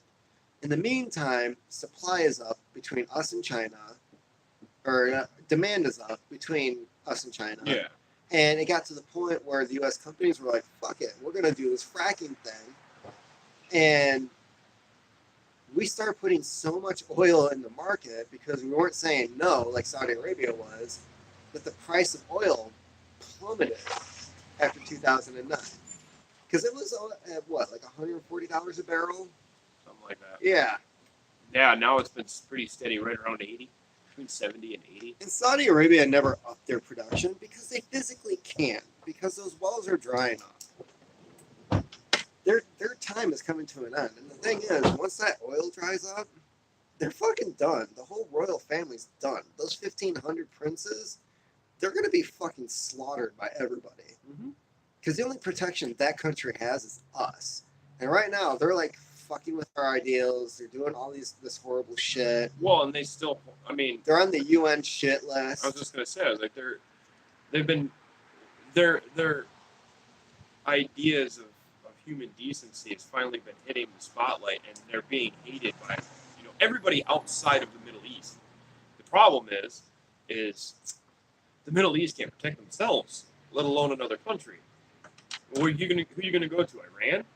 Well, and right now they're doing human rights violations in Yemen. Mm-hmm. And Yemen is like, I think, on the brink of civil war right now. They are in a civil war. Are they? Yeah. Well, and not to mention too, I mean, anything, and it all boils down to religion, essentially. I mean, their religion is not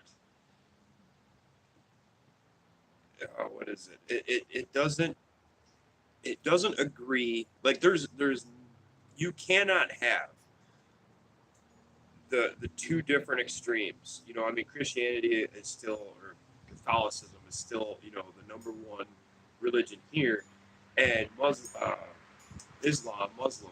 or Islam is the main religion over there, and you they don't mesh. The ideas, the ideologies, the mentality of those people and us will never click. We can never find common ground in order to help them or have them help us in any way, shape, or form.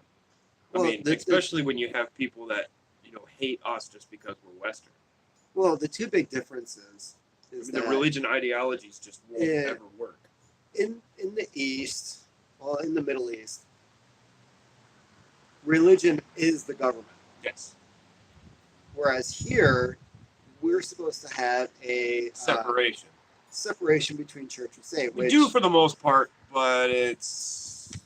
And this is where that's murky water. This is where I'm really surprised that the right in the United States, and I'm not surprised that we're so cozy with the governments in the Middle East, because we wish we had a Christian caliphate in this country. There's a good part that 30% that keeps supporting Trump. A lot of those people are saying, like, this is a Christian nation. We need to have Christian values, Christian laws. If you're not Christian, get the fuck out. And it's the same mentality, except for a different religion that they have in the Middle East. Yeah, but we don't stone our women to death because they got raped. Anymore. You're right. Anymore. I mean, Catholicism 1,000 years ago was a barbaric practice. We've changed. Islam hasn't. Have we, though? Because, I mean, we've got the KKK, we have all these Aryan Nation assholes. All right. These militia groups. Yes, you have spin-off groups. How many people do you think nationwide are in the KKK? Registered or unregistered? Because I can... Like, okay. The people who Hold on, let me register... rephrase. When was the last time somebody had a burning cross in their front yard? Depends on where you live. Because that's going to be... For one, it's going to be local news. Two, we're not going to hear about it. It probably still happens all the time down south. Probably. Look at the... What the hell are you doing? What are you doing? When Bush was running for president in 2000, they had an issue with black churches being burnt down. This squirrel is like, wow. Anyway, there is no correlation to today's Christianity and today's Islam. Like, Islam is by far 100% far more violent than Christianity. So when Bush declares war on Iraq and says this is a crusade, I know a couple of guys that went to Iraq because it was their Christian duty. Couple of guys. Everybody over there still fights even to this day against people that wear a different color turban over there. When was the last time a war broke out between Catholics and Christians?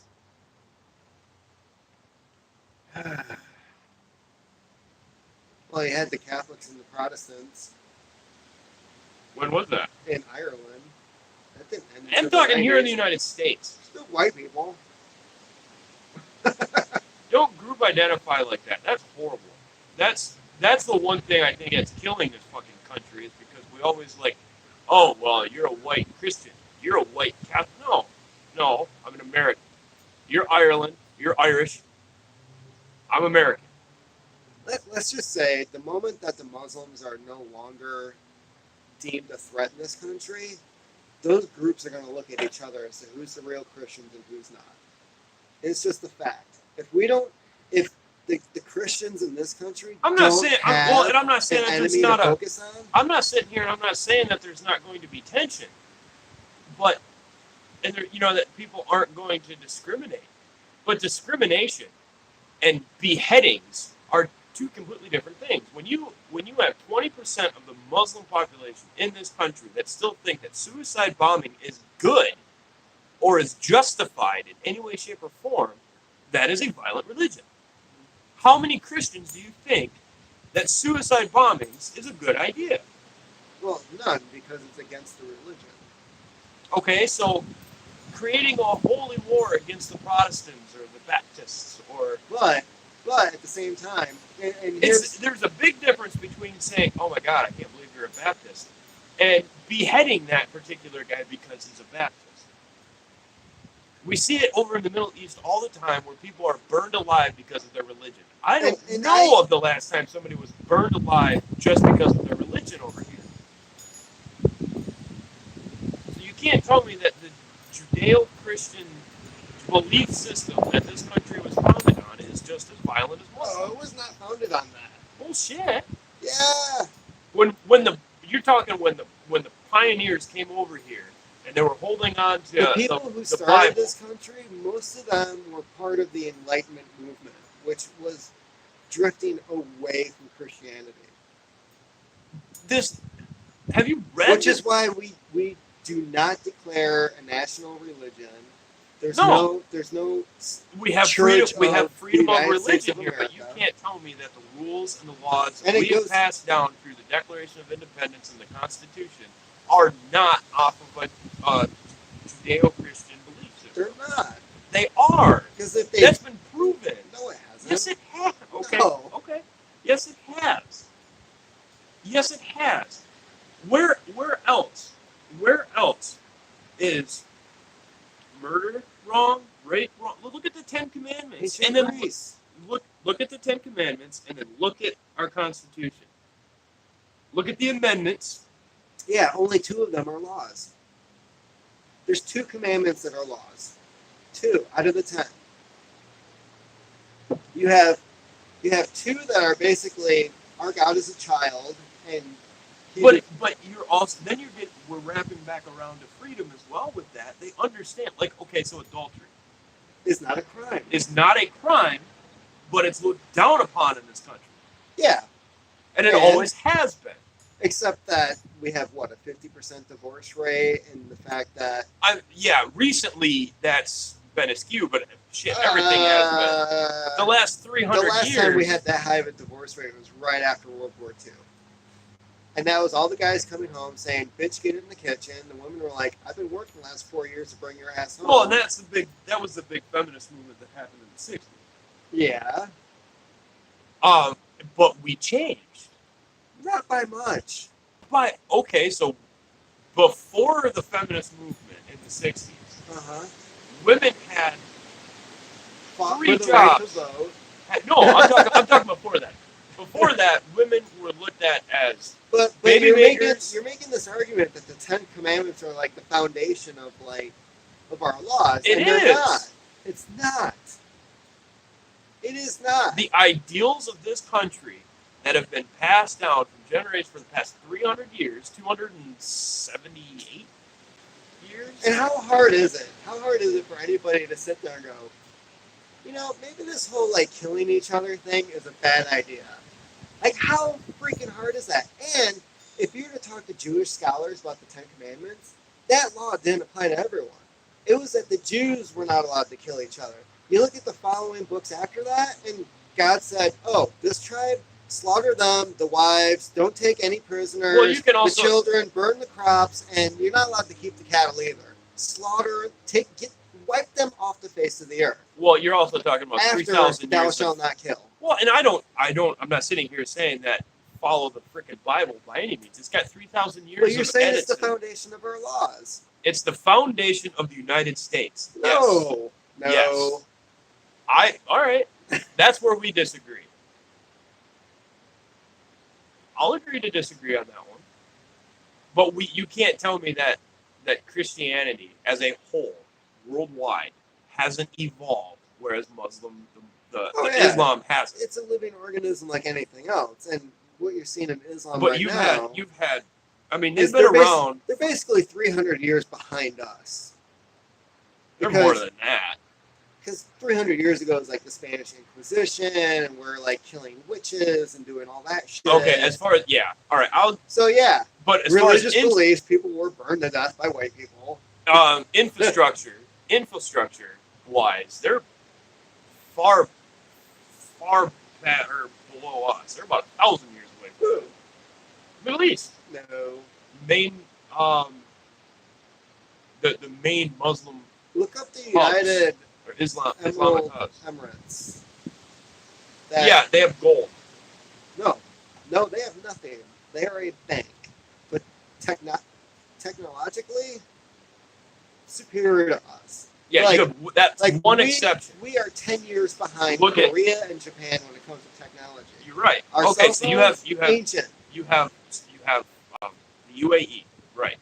Saudi Arabia, as far as infrastructure only, okay, you're close. But Iran, Pakistan, Afghanistan, Iraq, they're all shitholes. All of them are fucking shitholes. Quite literally, those people still shit in the streets. But so they don't have our technology, right? But I'm because of their religion, they refuse to use any modern. It's not just the religion; it's the culture. Yeah. Like for the most part, they have the same religion as the other countries, but they choose to not. They don't choose to adapt to So Afghanistan, right? Yes. They've been living the same way for 2,000-3,000 years. Yep. Now we go over there, and it was in that Brad Pitt movie on Netflix where he's the new general taking over the. Yes. So he meets with the tribal leaders, and he's like, "We're here to help you," and they're like, "How are you going to help us?" "We're going to give you jobs," and they're looking at each other like, "The hell's a job?" "We're going to bring factories and industry and give you electricity, and you're going to have indoor plumbing," and they're like, "Are these things we need? Like, what the hell?" And that's where the culture comes from, because if you can choose to adapt, because there are people that live in Afghanistan and Iraq that are peaceful, that don't want that swore a vow of no violence. They're just simple farmers. There's a lot of people that live in these countries that they live a life that you don't see anywhere else. I mean, they live in mud huts, but they're simple people, nice people that are willing to help you out with whatever they can. And we would look at them as poor people, whereas they look at themselves differently. Now, that's a culture that I think that those people are what I think the whole rest of the world Somebody was watching a few minutes ago. Can learn from. I think that's that type of culture. It's hard, but it's simple. It's the simple culture that what is mine, but I will help you with what I can. Mm-hmm. I take care of myself and my family. I don't need any of this extra bull crap in my life. They don't need electricity. They don't need indoor plumbing. They don't need any of those things. And there's people that strive for that lifestyle here, and the government will step in and say, "You have to have electricity." Exactly. Wrapping around to the freedom part, that's not free. Yeah. If I want to disconnect my house from the wire and never have to pay another consumer's energy bill in my life, I should have the right to do comes that. down to indentured servitude. Exactly. Like, you are required in this society to have certain things that you must contribute towards. And that's also a cultural ideology as well.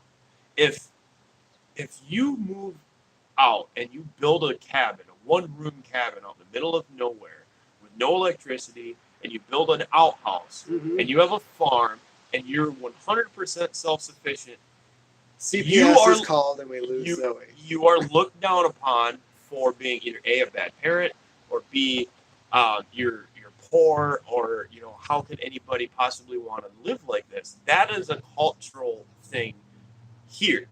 Over there, that's just normal. Now, I'm not saying that they shouldn't have the right or have the ability to access these things. If somebody over there wants indoor plumbing, they should, I mean, by all means, they should have the capacity to do it, but they shouldn't be forced to. And these people don't, they live a simpler life where they feel they don't need that because they've lived just fine. Their cultures lived 3,000 years this way. And not to mention too, Oscar H. Breyer. I mean, if you look throughout the history of Afghanistan and the people that lived there, I mean, you've had two world superpowers come in to try to take you over, and they have both have failed. All of them have. Did China? China never has, but you had the Romans march through. You had Alexander the Great march through there. Then you had. I'm talking. The Brits were there in the early 1900s. Modern, when they were at their peak. I mean, you had the Russians. They tried. Opening line to Sherlock Holmes, the very first story, is that I can deduct from these things that you were in Afghanistan. And Watson's like, how did you know that? And then he goes into explaining how he was able to figure out that he was a vet from that war. I mean, they're a very hardy people. They're very, it's their, not, and I'm not saying everybody, but like specifically like the Taliban, they have this religious extremism to where they are forcing these people to bend at their will. And I'm talking before we ever touched them. I think 18 years of invasion is going to piss anybody off. Well, you can't really judge a farmer that has lost his entire family in the past 18 years to be a little before the pissed 80s. off. Well, in the 70s, they were a very progressive country. They had women in schools. They had medical schools. And then the Taliban. Iran was a beautiful, great country before we put the Shah in, because we didn't like the government that was elected. Yep. And that's where it comes down to United States foreign policy has fucked a lot of countries over.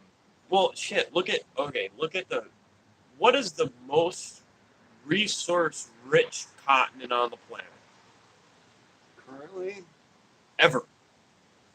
Resource-rich. Yes. For what resources?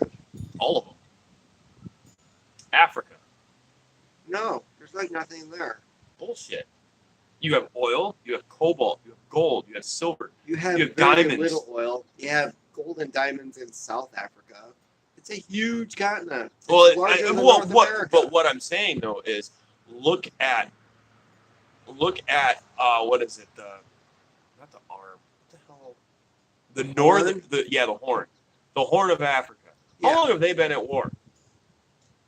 Well, forever. But And you've had the Brits. You've had the United States.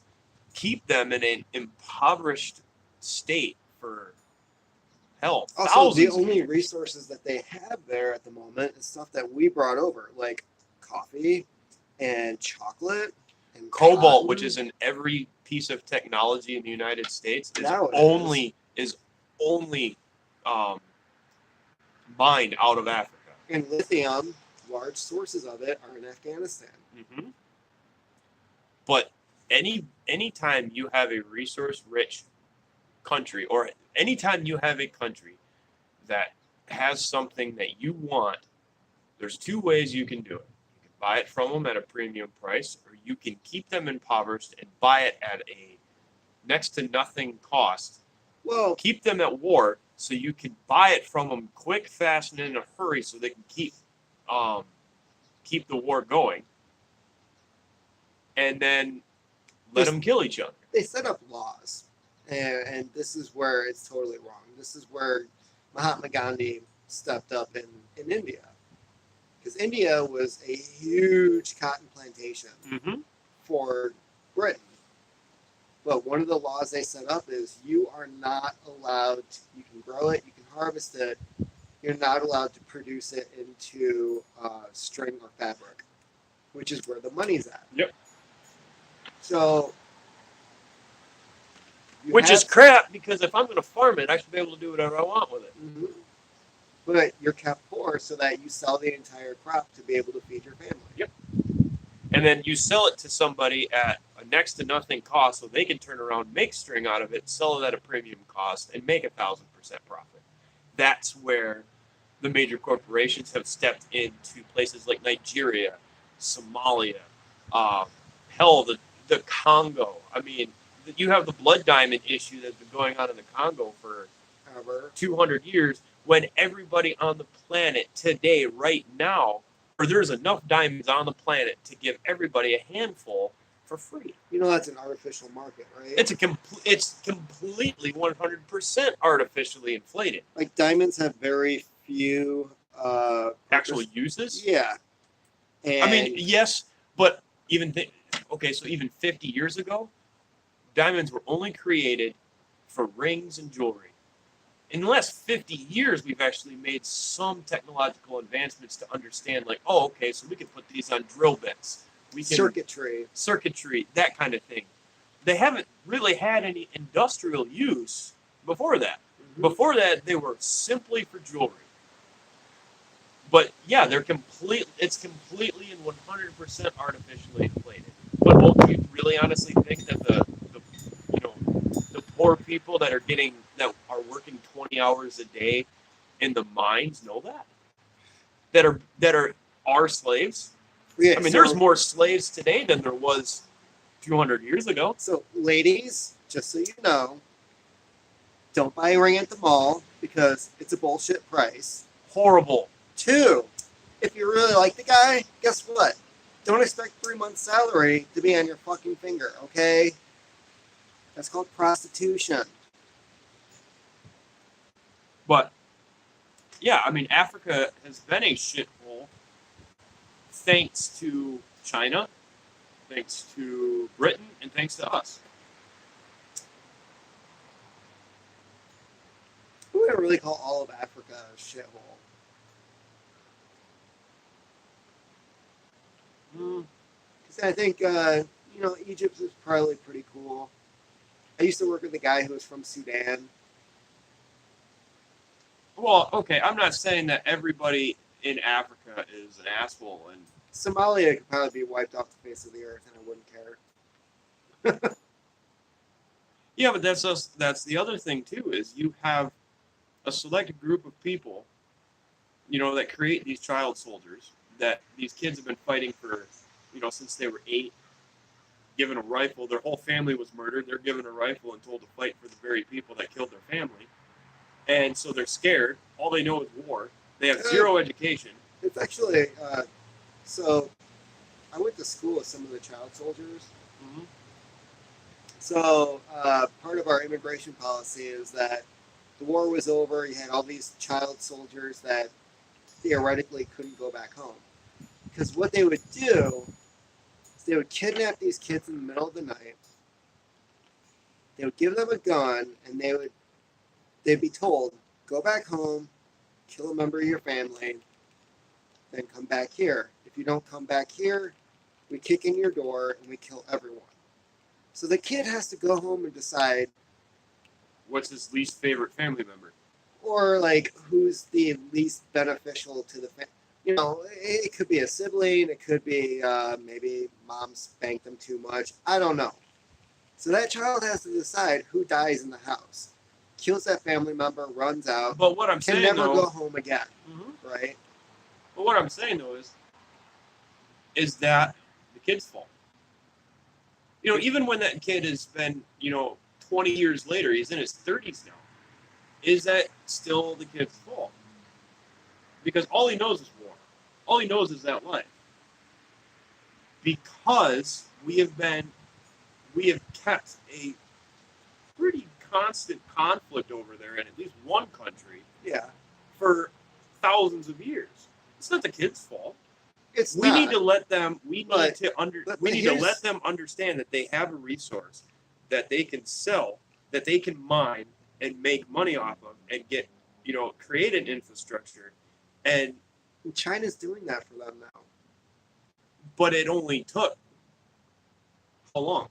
To them become the number one world power. We didn't do it, but No. China's doing it because China realizes that Because we have failed. Great Britain has failed. So China's coming in with a new idea and saying, you know what? Instead of creating a warlord here and enslaving all these people to mine these particular resources, let's get rid of this warlord, create some sort of democracy of some sort, and let these people choose and then buy from them, and now we just created an ally. at some point there's going to be a day where we are going to have some type of serious altercation with China. Mm-hmm. Well, And the last 100 years has been 100 years of the United States, where we have really made technological and industrial advancements far greater than any other country. because the we next- destroyed everyone else. The next 100 years is going to be China. And we stole the technological advancements of other countries and made it our own. Yeah, every country has done that, though. I don't get why that's. No, I'm sorry. There is not a country that's out there that you're from that hasn't done that. All of the British people over there that I are get saying that. we're horrible people. They all do that, but we did not invent the rocket, okay? It was the German scientists who made the V1 and V2 They that did got it us here, to though. the moon. But they did it here. But they were the We first. brought them here after World War We II. brought them here, but the V2 was the first man-made object to leave the stratosphere. They did that, not us. Yeah, The Russians were the first one to put but a we man in gave space. them the place to do it. We gave them the resources to do They it. could have done that on their own if we didn't carpet bomb them. But they didn't. Because they're too busy fighting us. The Germans? Okay, true. But is that whose fault is that? So you're saying we shouldn't have gone to war with Germany and let them make their own technological I'm not advancements? saying that. What I'm saying is you're making this claim that like all the great things that we have to enjoy these days are created by us. And it's No. like I never once said that. We have scientists from all over the world, but we have given them the opportunity to do so. that I would agree with. I mean, I'm sorry, yeah. But this is where the immigration policy is total bullshit.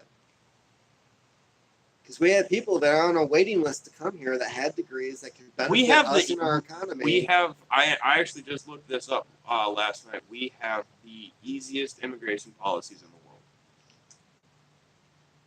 even with the changes that are being made in Europe. Mm-hmm. In Canada, you have to be, you have to spend $10,000, work, get a visa for 10 years before you can become a Canadian citizen.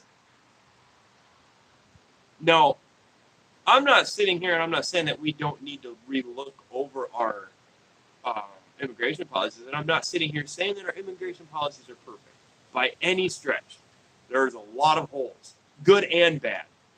I mean, there's a lot of holes in the fact of how are these gangbangers from Mexico, on their 8th deportation? Come on. We don't need Islamic terrorists, and we don't need MS-13 members. No, we need scientists, we need teachers, we need intelligent people from these other countries that want to come here and want to help the world, that have the ideas, but they don't have the capability. I would like to point out, Trump had this ban on countries from immigrating here. And the one country that had 17 out of the 19 hijackers was not on the list. Again, I'm not saying that it's perfect. And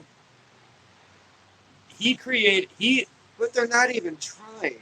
And most of the countries that are on the list have had no terrorists They had come over Pakistan? here. Pakistan wasn't on the list. No, well, Pakistan, Iraq, Iran, Afghanistan, Well, Iraq, Iran. Syria, Libya. Libya was it?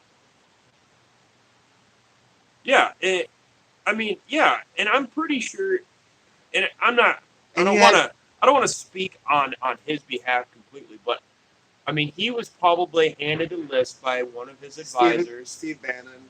Yeah. and was like, "These are the people we need to stop from coming here." He said, "Okay, let's do it." You know, that's not necessarily. He made an attempt. Okay, now on the flip side to that, Obama let everybody in.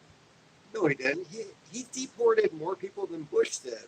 Yeah, he did deport a lot of people, but Actually, Obama was like one of the least favorite presidents of the Mexican community because he almost doubled the amount of people that were deported. and the big thing too on that is going back to So, in a sense, Obama is more Republican than Republicans. yeah, but he was also fucking really close to socialism too. Have you ever noticed that? How like looking at like all of the different like political spheres like communism, socialism, capitalism, all those like fascists hate communists. But when you actually read the down and dirty of what both of those institutions look like, They're mirror images. they're pretty much exactly like Hitler. Like you can make a very valid argument that Hitler was a right-wing dictator, but I can also, but in his name, They couldn't figure him out. no, like I'm He was sitting a there. fascist, but at the same time, he was a socialist. Yeah. He was part of a socialist party. Yeah, so it's like he's one of the few. I think that's why he's used as such an example because you can put him on both sides. And recently, CIA documents that were just declassified, Hitler was a homosexual. So I don't know if the gay community like wants to grab onto that or not. I hope not, but But well, and he was also a drug addict and oh yeah, he's megalomaniac. high on meth and Yeah. several mental disorders. Oh yeah, he was completely insane. But you can look at any, well-known dictator, and they're all crazy, to some degree. I mean, if you think that killing millions of people is a good idea, you have something mildly wrong with you, just based on a religious aspect or a cultural aspect. I mean, look at freaking Stalin. Stalin was our ally towards the end of World War Stalin II. killed more people than Hitler was responsible for. And Mao killed more people than both. I mean, Hitler is actually like the baby brother of the three, because he's seen as the worst. But he's seen as the worst because Not defending Hitler. no, Just saying there's some things that have been overlooked that nobody wants to talk about. Yep. And well, actually, Jordan Peterson brought that up about socialism and how many people it's killed in the last century. And 100 million people roughly. he was like, "Hey, everybody wants to talk about Hitler, but what about these guys?" That's why like I know that capitalism is dying in this country.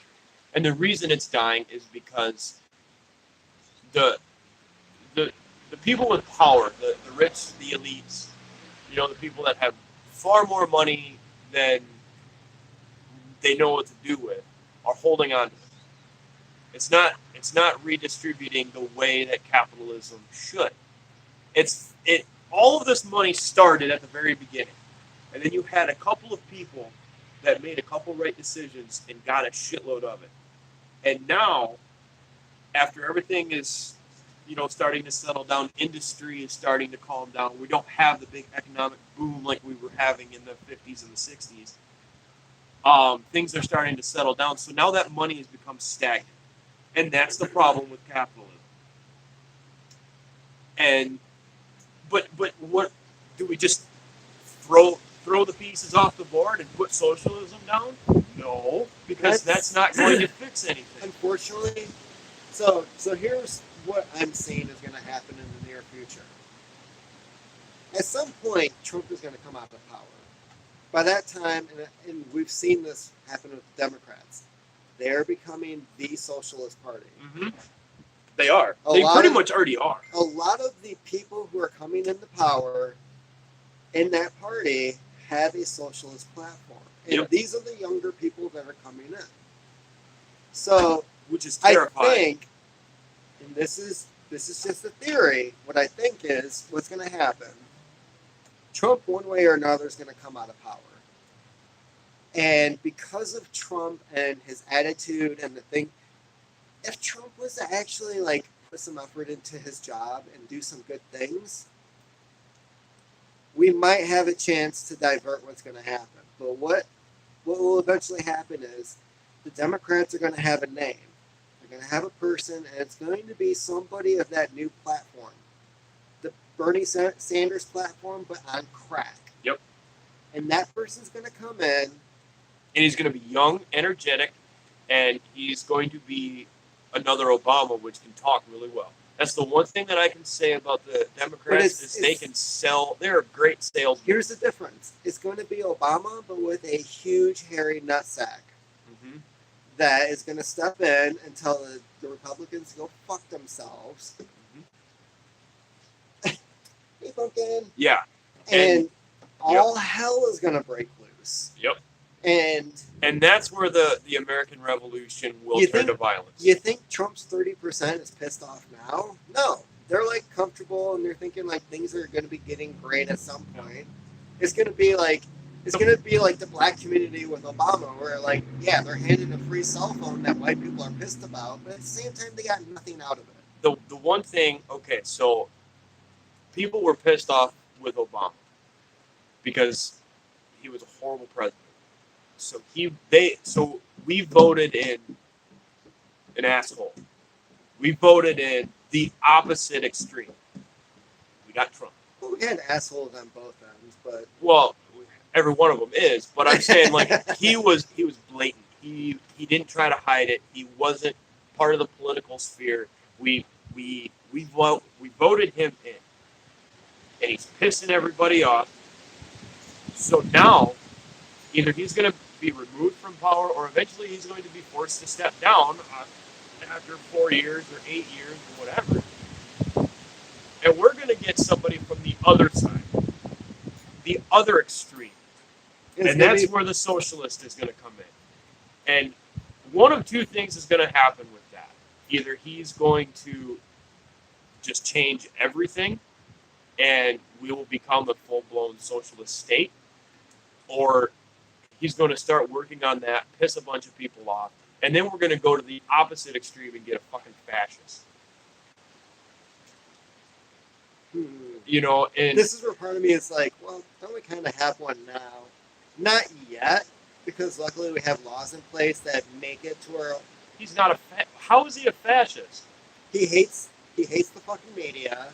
If you're not with him, if you like you're the not media, American. If you don't have a problem with the media Well, today, maybe if the Republicans didn't fucking go ahead and privatize the media, it never used to be privatized.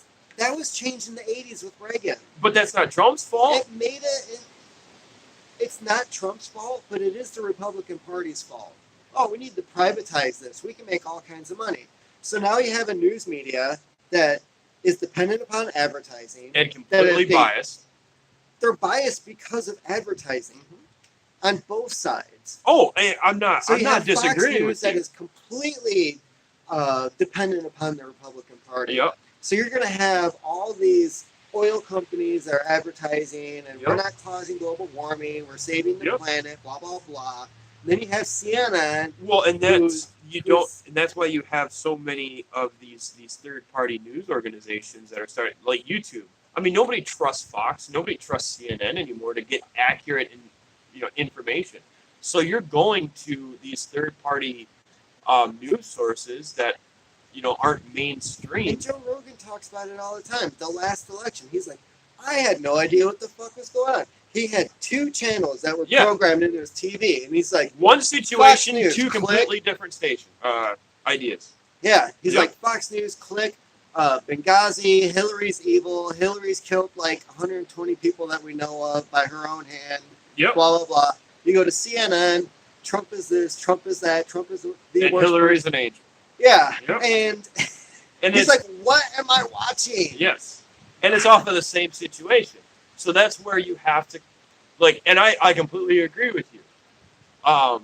But journalism shouldn't be that. Journalism should be here's the situation. Here's what we know.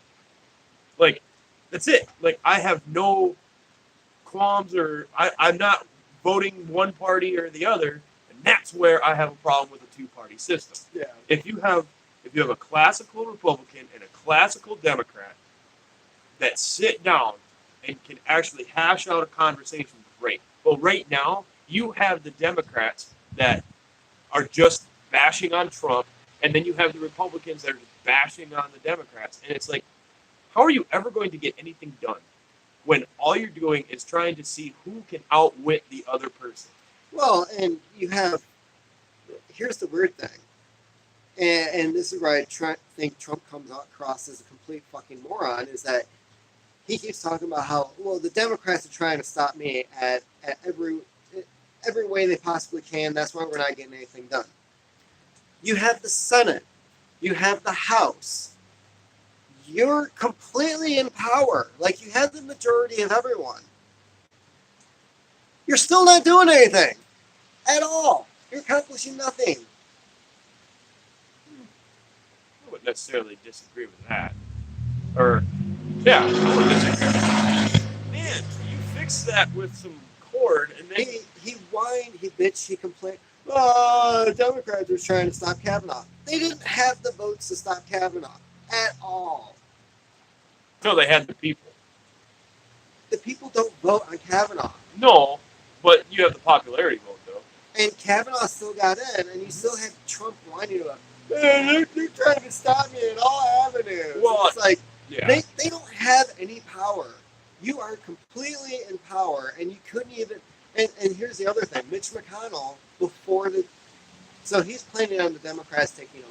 And basically, everybody's planning on the Democrats taking either the Senate or the House, and most likely they're going to take the House. And so McConnell's like, we need to vote on repealing Obamacare again. Mm-hmm. Well, yeah, no shit. John McCain's dead. The only sane voice that actually knows how to read in the Republican Party, who voted it down. Everyone else is like, I just do what people tell me. And that's where I think we need to have doctors sit down and competent people in that industry look at Obamacare, or actually what it's considered now is Trump care. We need to get rid of the insurance companies. There's zero purpose for insurance companies. All they are is a bank in between you and your healthcare provider. Mm-hmm. They should have zero say in what your medical care needs. I mean, I'm sorry, but if you want like breast augmentation surgery, yeah, you should be shit out of luck. It depends on how much money you have. Insurance does not cover that. If you need a heart transplant, if you're dealing with cancer, guess what? Insurance should have zero say in what kind of care you get. You have two different extremes to that. Like with the heart surgery, not with breast augmentation. I don't give a shit about that. But like Norway, their hospitals, they have quotas on how many heart surgeries they can do per year. It's free, but if one hospital is only allowed 100 heart surgeries a year, first off, you're getting a doctor that doesn't do 100 heart surgeries in. Do they really have quotas? They do. Norway and Denmark both have quotas. I don't know if it's specifically for heart surgeries. The upside is somebody like what's his name? The former vice president, Dick Cheney, would never have gotten that heart surgery. And at 70 plus years of age, he never should have gotten that heart surgery. Why? You're 70 plus years of age. So you're dictating who can live and who can die. They already do a transplant. The only reason he got that was because of money and his position and power. So, but you're saying though that if you're 50 and you need heart surgery and somebody comes to you and says, "Oh, I'm sorry, you're too old." If there's somebody who's in their 30s that need the exact same heart as me, maybe I should be thinking. But it's your choice. That shouldn't be a regulation. Is it? That shouldn't be dictated. Because I think the vast majority of good people out there, yeah, If I'm 60 years old and I'm sitting there and I If need it's a new between heart, me and a 12-year-old that needs that heart, I would give it to the 12-year-old. A decent human being would, yes. but now, Dick Cheney but is now, not a decent human but being. now you're dictating what somebody can and can't do There's with their own always life. policies. It can and can't do with their own life. What? You just said can and can't do with their own life. What can you do or what can't you do with your own life? I think you should, if you were an asshole and you wanted to take a perfectly viable heart from a 12-year-old when you're 55, You should have that right. you should have that right. No. Yes, absolutely. That's the dirty part of freedom. That's not freedom, because How is that not freedom? that 12-year-old is not free to live the rest of their life, which they could have a You're very talking with the medical advancements that we have today that we can't keep that 12-year-old alive to wait for another heart. Why should they have to wait for another heart? We're arguing about the same, like, I agree with you, but I'm also saying that what if it's two 12-year-olds? Zoe needs a new heart at 12 and some other kid down the street needs a new heart at 12. There's only one. Yeah. Who And gets it? they have procedures for that. Who gets it? It depends on Who has more money? There's the time factor. They can't just put a heart in the freezer and say, like, hey, let's schedule this for a week from now. All right? If little Billy is on vacation up in the UP and they were supposed to be next in line, guess what? Billy just missed out because his Yep. parents went on vacation. Yep. Zoe gets a new heart. It's the dirty part of freedom when it comes to healthcare, and that's where healthcare runs into that problem. And there's a whole lot of other factors that come into transplant surgery. So you have John Doe and Jane Doe that are both looking for the same body part, right? Mm-hmm. Let's stick with the whole heart thing, right? Now they have questions that they will ask you before surgery. Have you smoked tobacco? Have you had a alcoholic beverage in the last week? Have you done any of these things? Yes. If you answer yes, guess what? Jane Doe is now getting that heart Yes. instead of you. And for that, because of the lifestyle that you've lived, yes, I agree with you on that. And that's freedom. He was free to do that if he wanted to. Absolutely. She decided to abstain Yep. and therefore got the heart. And there's the other side of the dirty part of freedom. Yes, absolutely. Do you think Dick Cheney wasn't drinking his scotch, smoking a cigar occasionally, and banging hookers on the side? I don't know about the whole hooker thing. I mean, I'm not gonna say yes or no. But to you that know, one. 1 out of the 3, at least, he was still doing. Yeah, absolutely. And therefore, Dick Cheney killed somebody. But did he? Or did that guy just die and then he needed another heart? No. Him getting that heart made sure that somebody else probably died in the meantime. Hello? We're getting ready for dinner. 4 o'clock. Is it really? Yeah. Holy crap. I Yeah. didn't realize what time it was. Well, we're at almost 2.5 hours. Yeah. And I'm pretty sure Lee has texted me several times. Yeah. So, we should probably wrap this up at Dick Cheney killed somebody. Well, Dick Cheney did shoot somebody in the face prior to that too. His friend. Yeah. So no, I was never a terribly big fan. Whatever. He made billions of dollars off the Afghani war anyway, so In Iraq. Yeah. so thanks to his good old buddy old pal George Bush. I would think that he would have been smart and just like gotten some Iraqi or Afghan medical records and just said which one of these guys matches. But well, they don't have records over there. Their healthcare is non-existent. he did a he actually did an interview and it was after his heart surgery and the reporter asked him, do you ever think about the person who gave you that heart, that like, gave you a new lease on life? And his response was, and it was very cold, he said, no, it's my heart. Well, that's the selfishness. Like that was it. He didn't even like think about like who died, who gave him the That's the selfishness Nothing. of, and that's the selfishness of capitalism and the American culture that we have today.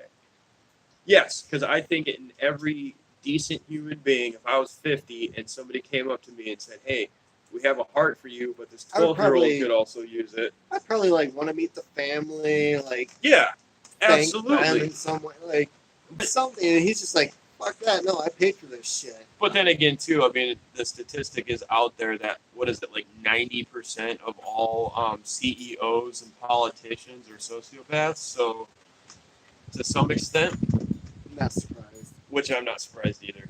But anyways, folks, we got to get out of here. I'm freezing. It's like being in a tree stand. It is, except I'm dry. Hey, leave a comment if you guys want us to discuss anything on next week's podcast, which is yet to be named. We will find that out. I'm thinking of like sticking with "Hold My Beer." I like it. I like it. Famous last words.